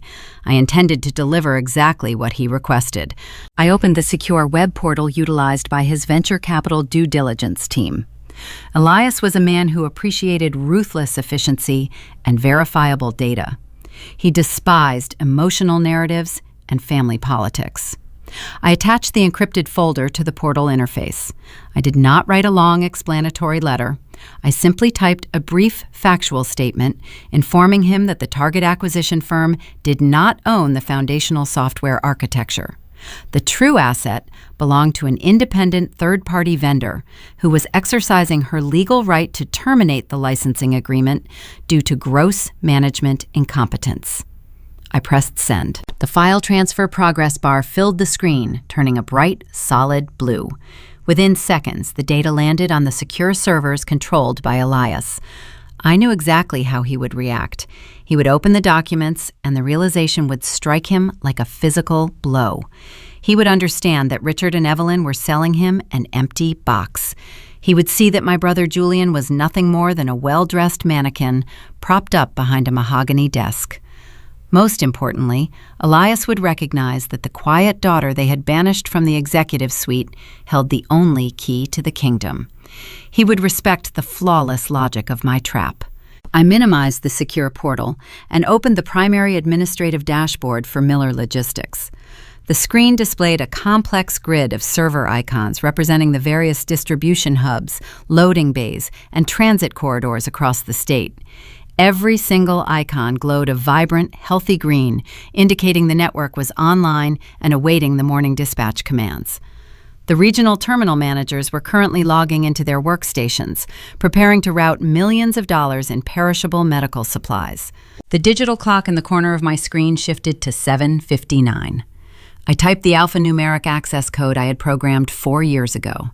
The interface granted me access to the foundational licensing protocol. I navigated to the termination subroutine. A prompt appeared asking for final confirmation to sever the host connection. I watched the seconds tick upward. 57, 58, 59. The clock hit 8 0, 0. I struck the enter key. The heavy mechanical thud of the plastic key bottoming out against the keyboard chassis echoed through the quiet apartment. The effect was instantaneous. On my monitor, the vibrant green server icons flickered briefly before flatlining into a dead, flat red. The visual transformation was stark and unforgiving. The digital heartbeat of the logistics empire stopped. Miles away across the state of Massachusetts, the operational reality caught up with the code. Inside the massive concrete distribution terminals, the regional dispatch managers were settling into their rolling chairs, holding thermoses of hot coffee. They reached for their mice to initiate the daily loading sequence. Before they could click a single button, their dual monitors went entirely black. A harsh white text box materialized in the center of every screen across the network. The notification was stripped of any corporate branding or friendly interface design. It offered a stark legal declaration. Software license terminated. Property of Miller Logistical Holdings. All unauthorized use strictly prohibited. System locked pending owner authorization. The terminal managers froze. They tapped their keyboards and clicked their mice, but the hardware was rendered useless. The underlying routing mathematics that told them which refrigerated truck needed to leave which bay and which specific highway to take were gone. The complex schedule governing driver shift limits and fuel variables vanished. Without that data, the trucks were just expensive metal boxes sitting in the cold morning air. The cargo bays remained sealed. The diesel engines remained silent. The paralysis spread upward through the corporate hierarchy with terrifying speed. Richard and Evelyn were likely navigating the morning commute in their heated, luxury sport utility vehicle, expecting to arrive at the headquarters and finalize my reinstatement. They believed the crisis was averted. They thought their 10% equity offering had purchased my total compliance. Their cell phones shattered that delusion. The calls began arriving in a frantic, overlapping wave. Regional terminal directors called to report the black screens and the legal lockout notifications. Hospital procurement administrators called demanding to know why their transit manifests were suddenly marked void in the tracking portal. Frightened warehouse supervisors called asking if the company was undergoing a sudden bankruptcy liquidation. The phones in the vehicle rang with a relentless, panicked urgency. My parents could offer no answers. They did not understand the technology, and they possessed zero capacity to troubleshoot a systemic software failure. The veneer of control they had projected for decades crumbled in the span of 10 minutes. They were exposed as helpless passengers in a vehicle they did not know how to drive. Back at the Boston headquarters, the situation was even more dire. Julian had arrived early, intending to supervise the morning dispatch and project an image of confident leadership for the administrative staff. He walked onto the main operations floor wearing a fresh suit, expecting to see the walls of digital maps displaying active routes. Instead, he found a room full of panicked logistics coordinators staring at dead, red error screens. The telephones at every desk blared simultaneously, creating a deafening cacophony of incoming crises.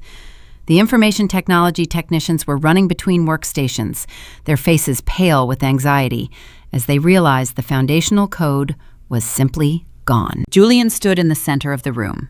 The illusion of his executive authority evaporated instantly. He had spent the week threatening to fire people and boasting about removing the internal cancer from the firm. Now, the entire nervous system of the company was paralyzed, and he was entirely powerless to restart it. He could not scream his way out of a revoked intellectual property license. He could not intimidate a locked server. I remained seated at my dining table watching the red icons on my screen. The silence in my apartment was profound, contrasting with the widespread destruction I had just unleashed. I had engineered a flawless corporate checkmate without raising my voice or leaving my home. The family legacy was bleeding out, and the only person capable of applying a tourniquet was the daughter they had tried to erase. How will Julian react when the entire corporate network goes dark? I remained seated at my dining table watching the financial hemorrhage unfold through the digital window of my laptop. By linking my administrative credentials to the internal security feeds, I possessed a high-resolution view of the main operations floor at our Boston headquarters. The silent video feed captured a portrait of raw panic. Every red icon on my dashboard represented an idle refrigerated trailer, and every idle trailer translated to hundreds of thousands of dollars evaporating into the cold morning air. The legal inbox, which I monitored via a secondary tab, began filling with automated alerts. Hospital procurement directors were not known for their patience when vital medical inventory was delayed. The system registered formal breach of contract notices from our 3 largest regional health networks. The clients were invoking their penalty clauses, demanding immediate financial restitution for the stalled cargo. The numbers ticking upward on the liability ledger were severe. The logistics empire my grandfather built was bleeding out in real time. On the security feed, the dispatch floor looked like a disturbed anthill. Logistics coordinators stood up from their cubicles, gesturing wildly toward their dead monitors. Telephones blinked with endless incoming calls that nobody wanted to answer.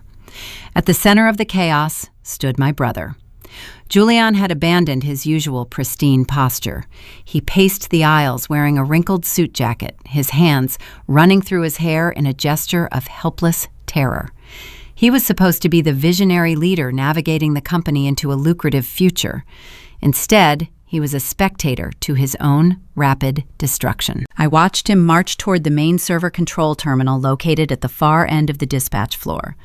The lead information technology technician was sitting at the console, typing furiously, trying to bypass the lock I had installed. Julian shoved the young man aside. The physical altercation was captured clearly on the camera feed, highlighting my brother's loss of professional composure. He leaned over the keyboard, his face pale and slick with sweat. Julian possessed a secret weapon he believed would save him. A week prior, I had watched him steal Richard's master override password from a leather-bound notebook kept in our father's desk. Julian thought the alphanumeric sequence granted him ultimate authority over the entire digital network. He believed a simple password could override a revoked intellectual property license. He failed to comprehend that I was the architect who built the digital walls. I knew every code my father used, and I had anticipated this exact maneuver. Julian typed the sequence into the terminal.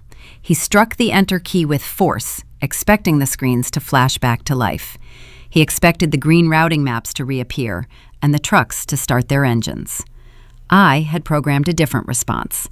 When I designed the termination protocol, I routed the master override error output directly into the public address system governing the expansive warehouse and dispatch floor.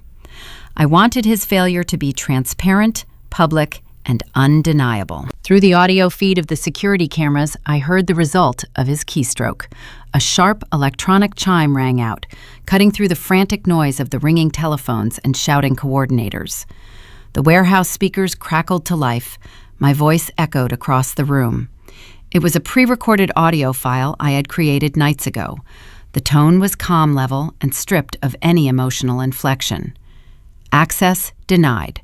Please consult the Vice President of Corporate Culture for assistance. The message played twice. The sound bounced off the high concrete ceilings and reverberated through the loading bays. The dispatch floor fell into a heavy silence. The frantic typing stopped. The shouting ceased. Dozens of seasoned logistics coordinators, union supervisors, and technical support staff stopped what they were doing and turned their heads to look directly at Julian. They stood, frozen, processing the words echoing from the speakers. They all knew the insulting title my parents had tried to force upon me just days prior. They understood the context of the audio broadcast. Julian stood frozen at the control console. His hands hovered over the keyboard, trembling slightly. He looked up at the ceiling speakers and then slowly scanned the room. He met the eyes of the employees he had bullied and dismissed.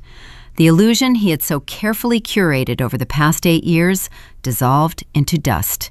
He was exposed as a fraud in front of the exact people who kept the company running. He possessed no technical knowledge, no leadership skills, and no capacity to fix the crisis. He was just a terrified man wearing an expensive suit, trapped in a cage of his own making. I took a slow sip of my black tea, letting the bitter warmth spread through my chest. The satisfaction was quiet and precise. I did not need to scream or throw a tantrum to exact my revenge.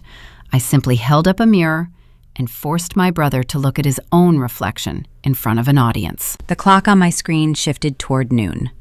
The morning had cost the firm a significant percentage of its quarterly projected revenue. The bleeding needed to be contained, but the internal executive team lacked the tools to apply a tourniquet. Nature demands balance, and power requires a steady hand. At precisely 12 o'clock, the glass doors of the main lobby slid open. The security feed captured the arrival of Elias Sterling. The venture capitalist did not walk alone. He was flanked by a team of 4 sharp-suited corporate attorneys carrying thick leather briefcases. They moved with the synchronized predatory grace of sharks scenting blood in the water. They did not stop at the reception desk. They did not wait for security badges. They marched directly through the security turnstiles, ignoring the frantic protests of the lobby guards. I switched the camera view to track their progress. Elias strode onto the main dispatch floor. The air in the room seemed to chill upon his arrival. The employees parted to let him pass, recognizing the true apex predator in the ecosystem. Julian saw the investor approaching and tried to stand taller, attempting to project a hollow facade of authority. He opened his mouth to offer an excuse or a fabricated explanation for the locked servers. Elias did not even break his stride. He walked straight past Julian, treating my brother as if he were an invisible piece of broken furniture. The dismissal was absolute and unforgiving. Julian reached out a hand, but one of the attorneys stepped smoothly into his path, blocking any physical contact.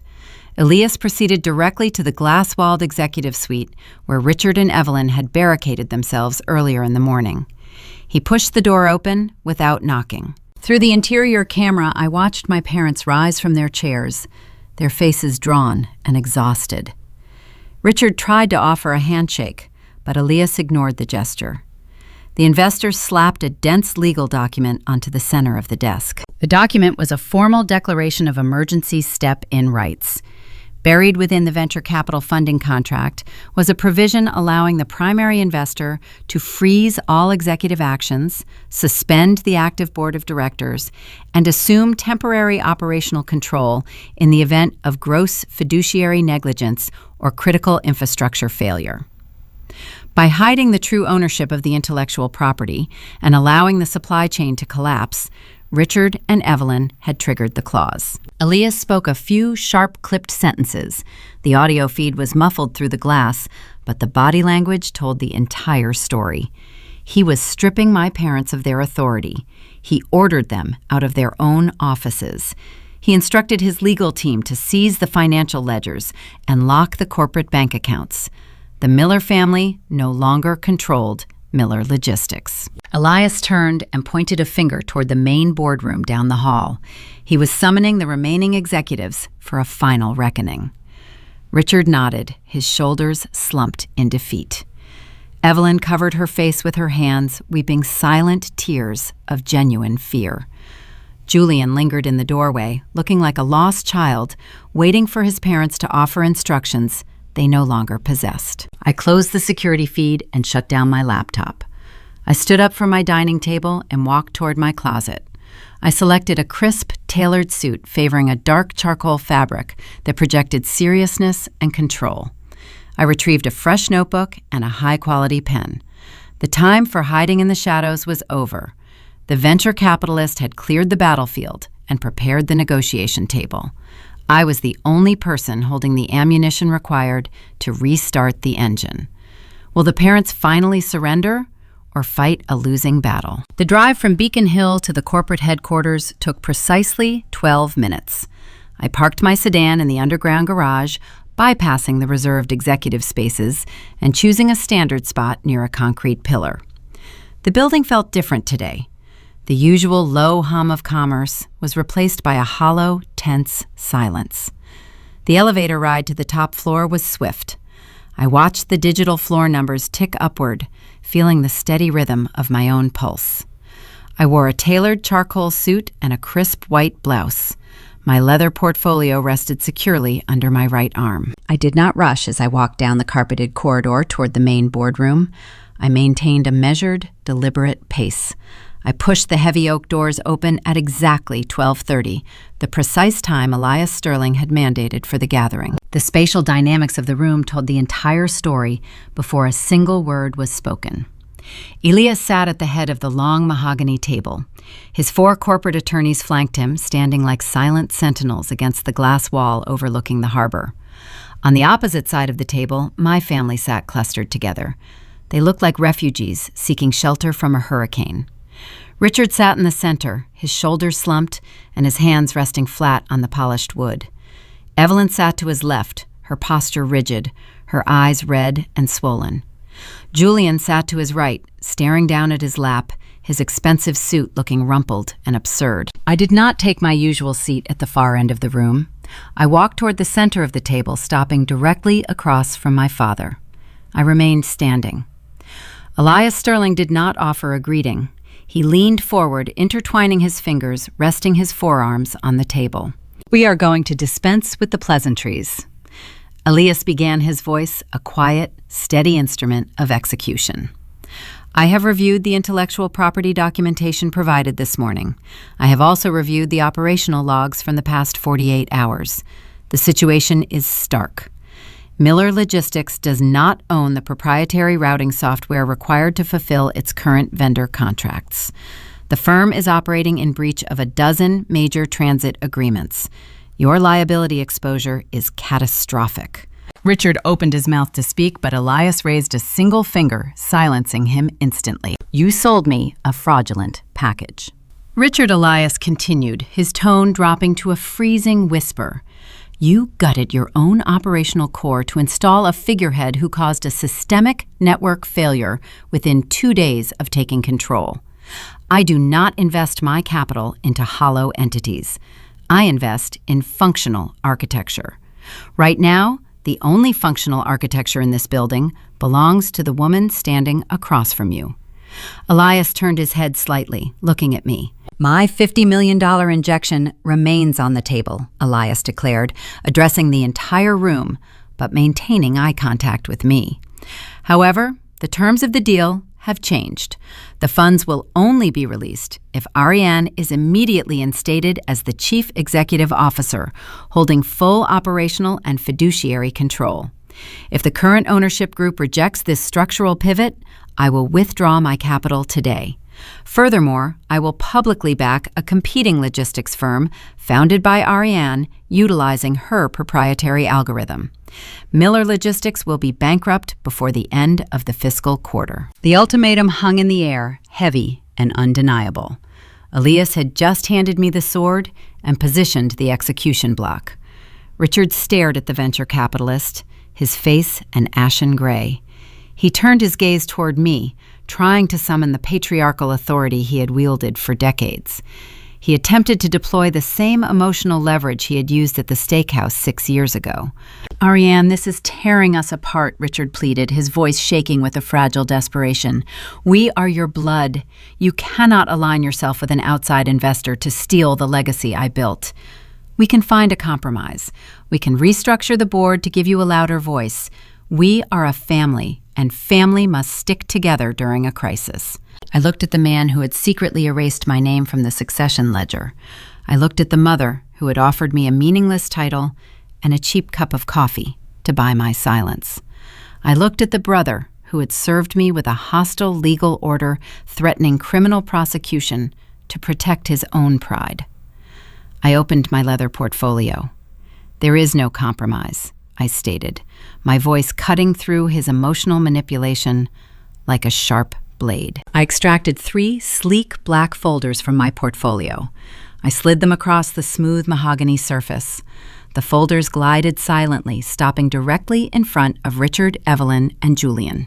"Inside those folders are your resignation agreements." I explained, maintaining a cool, even cadence. "The terms are non-negotiable. You will step down from the board of directors effective immediately. You will surrender all voting rights and relinquish your executive titles. You will retain your financial dividends as silent partners, but you will hold zero operational authority within this building. Julian finally looked up from his lap. His eyes were wide with disbelief. He looked at Richard and then at Evelyn, waiting for them to launch a furious counterattack. He expected his parents to summon their high-priced lawyers to scream to flip the table. He was waiting for the adults to save him. Richard and Evelyn did not move. They stared at the black folders in defeated silence. They understood the legal reality of the trap. If they refused to sign, Elias would withdraw the funding, and I would walk out the door taking the routing algorithm with me. The company would drown in breach of contract lawsuits within a week. The paper trail I had meticulously built left them no avenue for escape. They were trapped in a corner with only one exit. Sign the documents I instructed. Richard let out a long, ragged breath. The sound was a physical manifestation of an empire collapsing. He reached inside his suit jacket, searching his interior pockets for a pen. His hands trembled so severely he could not locate it. I reached across the wide mahogany table. My hand moved with swift, fluid precision. I slipped my fingers into the breast pocket of Richard's charcoal suit jacket and extracted his custom gold fountain pen. The heavy metal cylinder felt cold against my skin. It was the patriarchal symbol of authority, the instrument he only used to sign major acquisitions and celebrate corporate conquests. I placed the gold fountain pen directly on top of his resignation paper. "Use this," I told him. Richard stared at the gold pen resting on the stark white paper. The poetic justice of the moment was profound. He reached out with a trembling hand and picked up the heavy instrument. He unscrewed the cap. He pressed the gold nib against the signature line. The scratching of the metal against the paper echoed in the quiet room.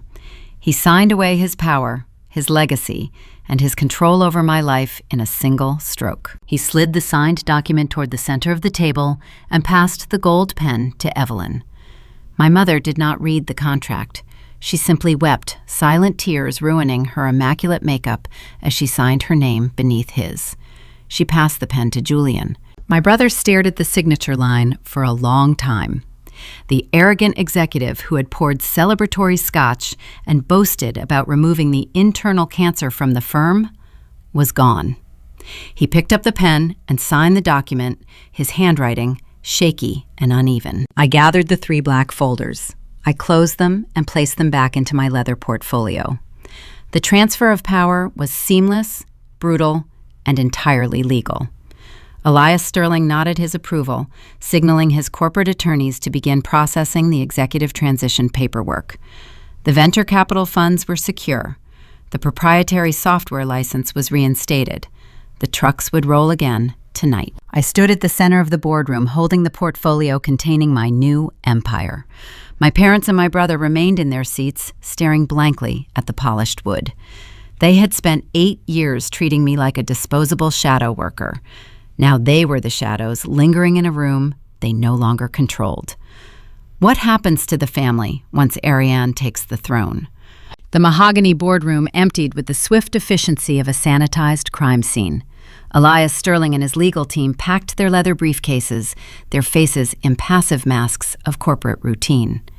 The transfer of power was brutal, exact, and entirely legal. My parents, stripped of their voting rights and their executive authority, stood up from the long table. They did not look in my direction. They moved toward the frosted glass doors like ghosts haunting a house they no longer owned. Richard walked with a slow, heavy gait, leaning slightly as if the air itself had grown too dense to navigate. Evelyn followed her designer handbag clutched tightly, her gaze fixed firmly on the carpeted floor. They retreated to the elevators, vanishing behind the sliding steel doors without speaking a single word. I gathered my portfolio and walked down the corridor toward the corner office. The space that had belonged to my brother for years now felt different. The structural hierarchy of the building had shifted, and the atmosphere reflected the change. The air was no longer charged with frantic panic or unearned arrogance. It was cool, ordered, and waiting for instruction. I found Julian standing behind his expansive oak desk. He was tossing personal items into a brown cardboard box. His movements were jerky and uncoordinated. He dropped a silver paperweight, and it struck the hardwood floor with a dull thud. He bent down to retrieve it, his face flushed with humiliation. The bespoke navy suit he wore earlier that morning looked disheveled, the silk tie loosened and hanging askew.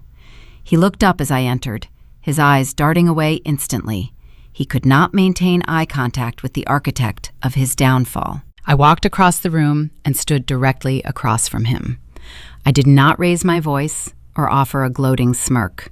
I opened my leather portfolio and extracted a single, pristine, white folder. I slid the crisp paper across the smooth surface of the oak desk. The folder stopped inches from his cardboard box. Julian paused his packing. He stared at the white cover, a flicker of desperate hope igniting in his eyes. He assumed it was a generous severance package. He believed I was offering a multi-million-dollar golden parachute to cushion his exit, a final gesture of familial mercy. His hands trembled slightly as he reached out and opened the cover. He read the bold header printed across the top page. His breathing stopped. The document was the exact same fabricated employment contract Evelyn had offered me days ago. The ink was sharp and clear.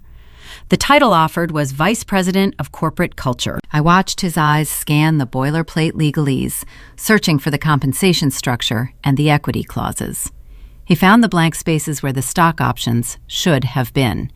He read the job description, outlining the management of employee birthdays, the coordination of team-building retreats, and the monitoring of office morale. "We realize how vital you are to the daily operations," Julian, I stated, repeating the precise words our mother had used on me in the windowless side conference room. The delivery was clinical and devoid of any mocking inflection. "We want to formalize your role here. We want you to feel valued." Julian looked up from the contract, the flicker of hope in his eyes extinguished, replaced by a profound, hollow realization. The poetic justice landed with devastating precision. He finally understood the sheer depth of the insult our parents had tried to force upon me. He recognized that a title without equity was just a name tag, a padded cell designed for the weak and the compliant. He did not argue. He did not scream or threaten to call his external litigation firm. The fight was entirely drained from his posture. He left the unsigned contract sitting on the desk. He picked up his cardboard box, the silver paperweight rattling against a framed photograph, and walked toward the door. He stepped out of the corner office and headed down the corridor, a disgraced executive retreating into permanent exile. I stood in the doorway and watched him go. Two members of the building maintenance staff arrived a moment later carrying a heavy tool bag. They stepped up to the doorframe and began dismantling the deadbolt. I listened to the sharp, definitive click of the brass cylinder sliding out of the housing, followed by the heavy metallic snap of the new locking mechanism being installed. The physical barrier to the executive suite was now coded to my security profile. The change of ownership was permanent. I walked out of the office and headed straight for the primary control console on the dispatch floor. The room was still filled with anxious logistics coordinators staring at their dead monitors. The red error screens cast a harsh glare over their faces. I sat down at the master terminal and typed my alphanumeric passcode. I accessed the Miller Logistical Holdings interface.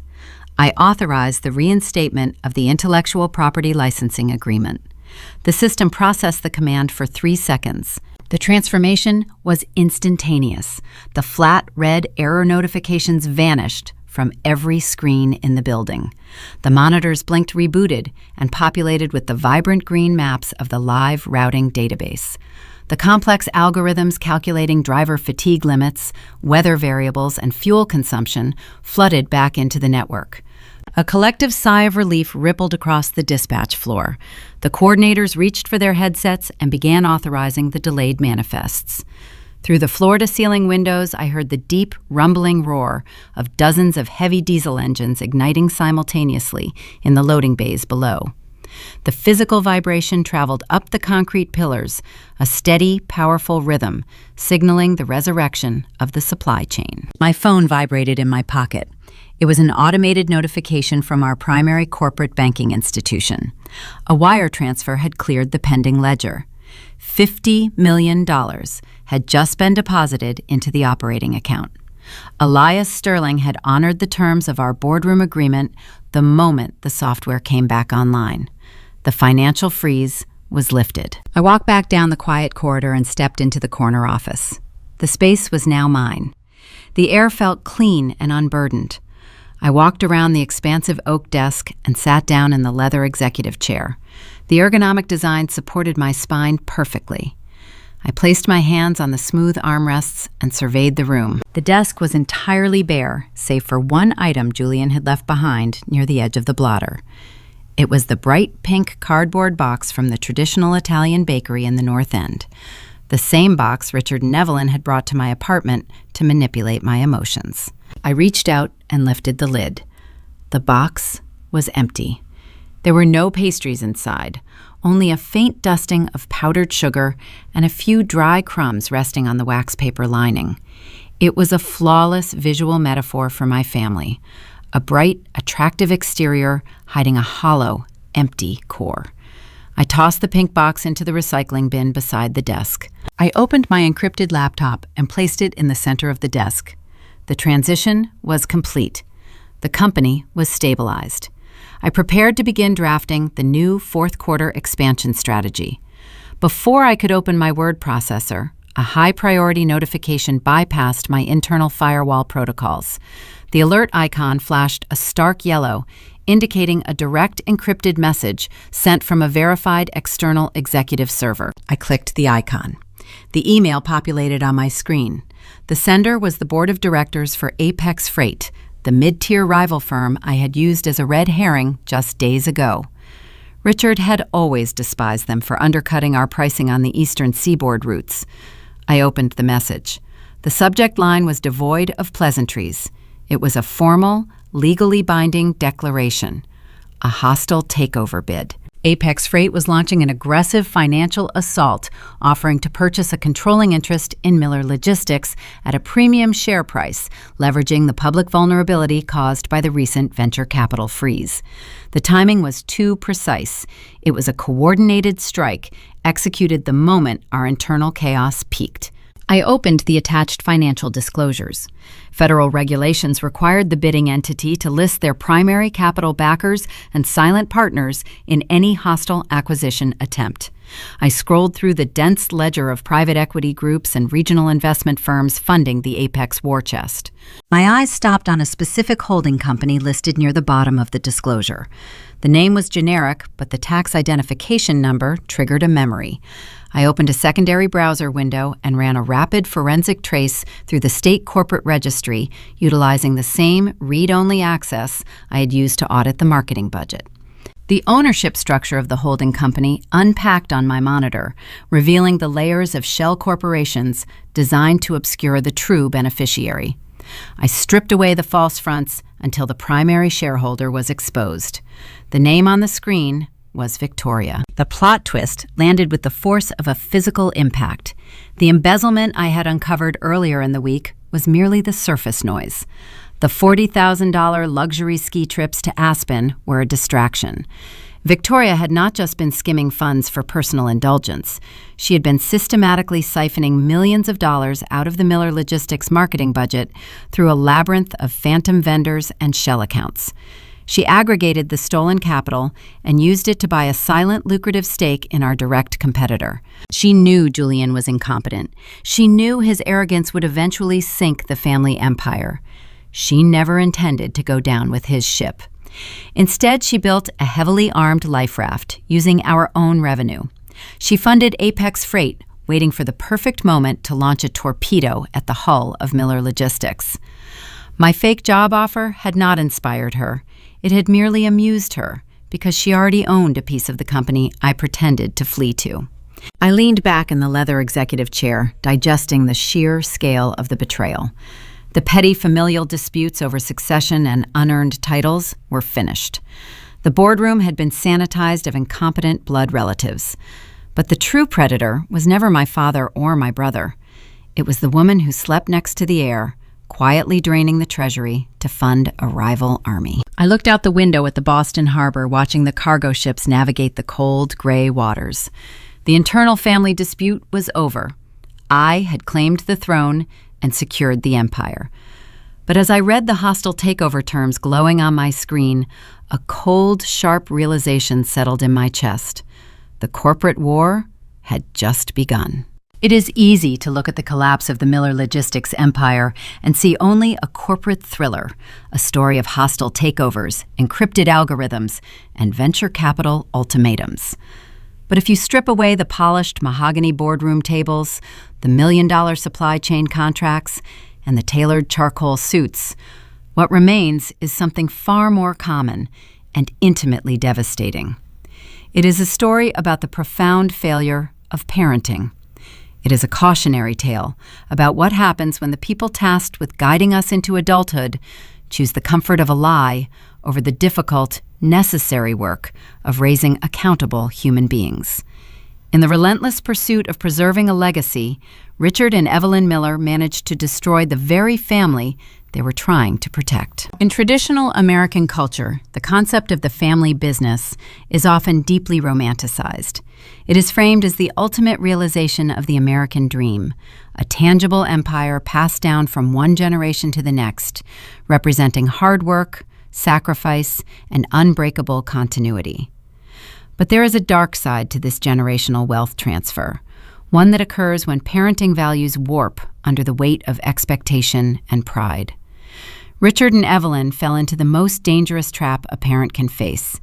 They confused enabling with loving. They looked at their son Julian and saw the aesthetic of a leader. He was a handsome, charismatic boy who looked the part of a chief executive. But instead of teaching him the grueling, unglamorous mechanics of how to actually build and sustain a business, they simply handed in the keys to a high-speed vehicle he did not know how to drive. This is a failure of family responsibility at its most fundamental level. True parental guidance is not about removing obstacles from your child's path. It is about equipping them with the resilience, the knowledge, and the integrity to overcome those obstacles themselves. By actively covering up Julian's past entrepreneurial failures, by quietly paying off his debts and folding him into the family enterprise with an inflated title, his parents robbed him of the opportunity to learn from his mistakes. They shielded him from the natural consequences of his own mediocrity. In doing so, they did not raise a strong leader. They raised a fragile, arrogant man who shattered the moment the real world, in the form of a ruthless investor like Elias Sterling, demanded actual, undeniable competence. But the tragedy of the Miller family is not just about the son who was given too much. It is equally about the daughter who was given nothing. Ariane's journey exposes a severe lack of emotional awareness within the traditional family structure. For 8 years, she was the invisible workhorse, the shadow architect, who kept the enterprise solvent while her brother stood comfortably in the spotlight. Parents often make the grievous error of assuming that their quiet children, the ones who do not demand constant attention, who simply put their heads down and do the heavy lifting, are content to remain permanently in the background. They mistake silence for submission. Emotional awareness in parenting requires the ability to see the unspoken burdens your children carry. It demands that parents validate and reward the quiet competence of the unseen child just as loudly as they celebrate the outgoing one. By treating Ariane as a disposable asset, a tool to be utilized, rather than a daughter to be cherished and respected, Richard and Evelyn cultivated a deeply rooted, silent resentment. They assumed her familial loyalty was absolute, failing to understand that loyalty must always be reciprocal. When you constantly demand everything from a child and offer nothing but a pink pastry box and empty promises in return, you do not build a family. You build an adversary who knows exactly where all your vulnerabilities are buried. At the core of this familial collapse is the absolute absence of honesty and fairness. Honesty in parenting is not just about telling the truth. It is about living it. When Richard and Evelyn secretly amended the corporate operating agreement to erase Ariane's name from the succession ledger, they committed an act of profound emotional and financial violence. They chose deceit as a management strategy. In American culture, where the ideals of fairness and meritocracy are held in such high esteem, this betrayal cuts especially deep. You cannot preach family unity while actively plotting to disenfranchise one of your own blood. Fairness does not necessarily mean giving every child the exact same thing. It means compensating them honestly for the value they bring to the table. By attempting to steal her labor and her intellectual property, the parents shattered the foundational trust that holds any family together. Once that trust is broken, no amount of money, no desperate apologies, and no nostalgic bribes can ever put the pieces back together. We watch stories like this unfold, and it is incredibly easy to judge the villains. We scoff at Julian's blind arrogance, we cringe at Evelyn's clumsy emotional manipulation, and we are appalled by Richard's ruthless favoritism. But the uncomfortable truth is that the seeds of these massive betrayals are planted in the small, everyday decisions parents make. It starts when we make excuses for the child who refuses to do their homework while piling more chores onto the child who never complains. It begins when we prioritize the appearance of a perfect, harmonious family over the messy, uncomfortable conversations required to address real grievances.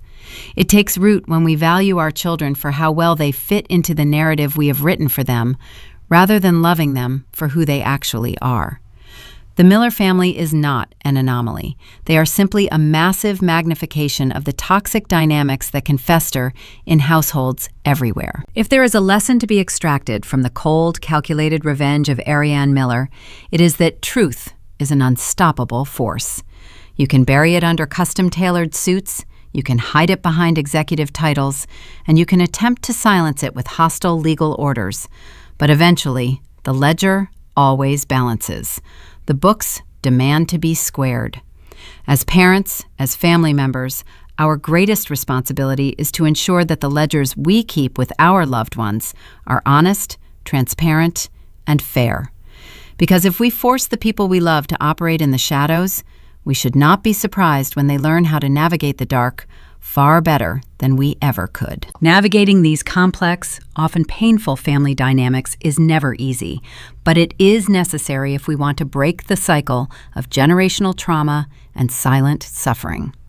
Here at Linda Vengeance, we are dedicated to exploring these unspoken battles, shining a light on the quiet ones who finally find their voice and reclaim their self-worth. If you have ever felt invisible in your own home, if you have ever had to fight for the basic fairness you deserved, you are not alone. Please subscribe to the Linda Vengeance channel, leave a comment sharing your own experiences, and join a community that understands the true cost of setting boundaries and demanding respect. The corporate war for Miller Logistics may have shifted to a new and dangerous battlefield, with Victoria quietly pulling the strings from behind enemy lines. But the familial war ended the moment Richard signed his resignation with his heavy gold fountain pen. They lost their daughter long before they lost their empire. As the freezing rain washes the Boston streets clean and the executive locks are changed, one has to wonder about the quiet rooms in our own homes. When we look at our own families, at the children we are raising, and the legacies we are desperately trying to build, are we truly leading with honesty and fairness? Or are we, too, just handing over the keys to a machine we don't understand, hoping the quiet ones will keep the engine running while we look the other way?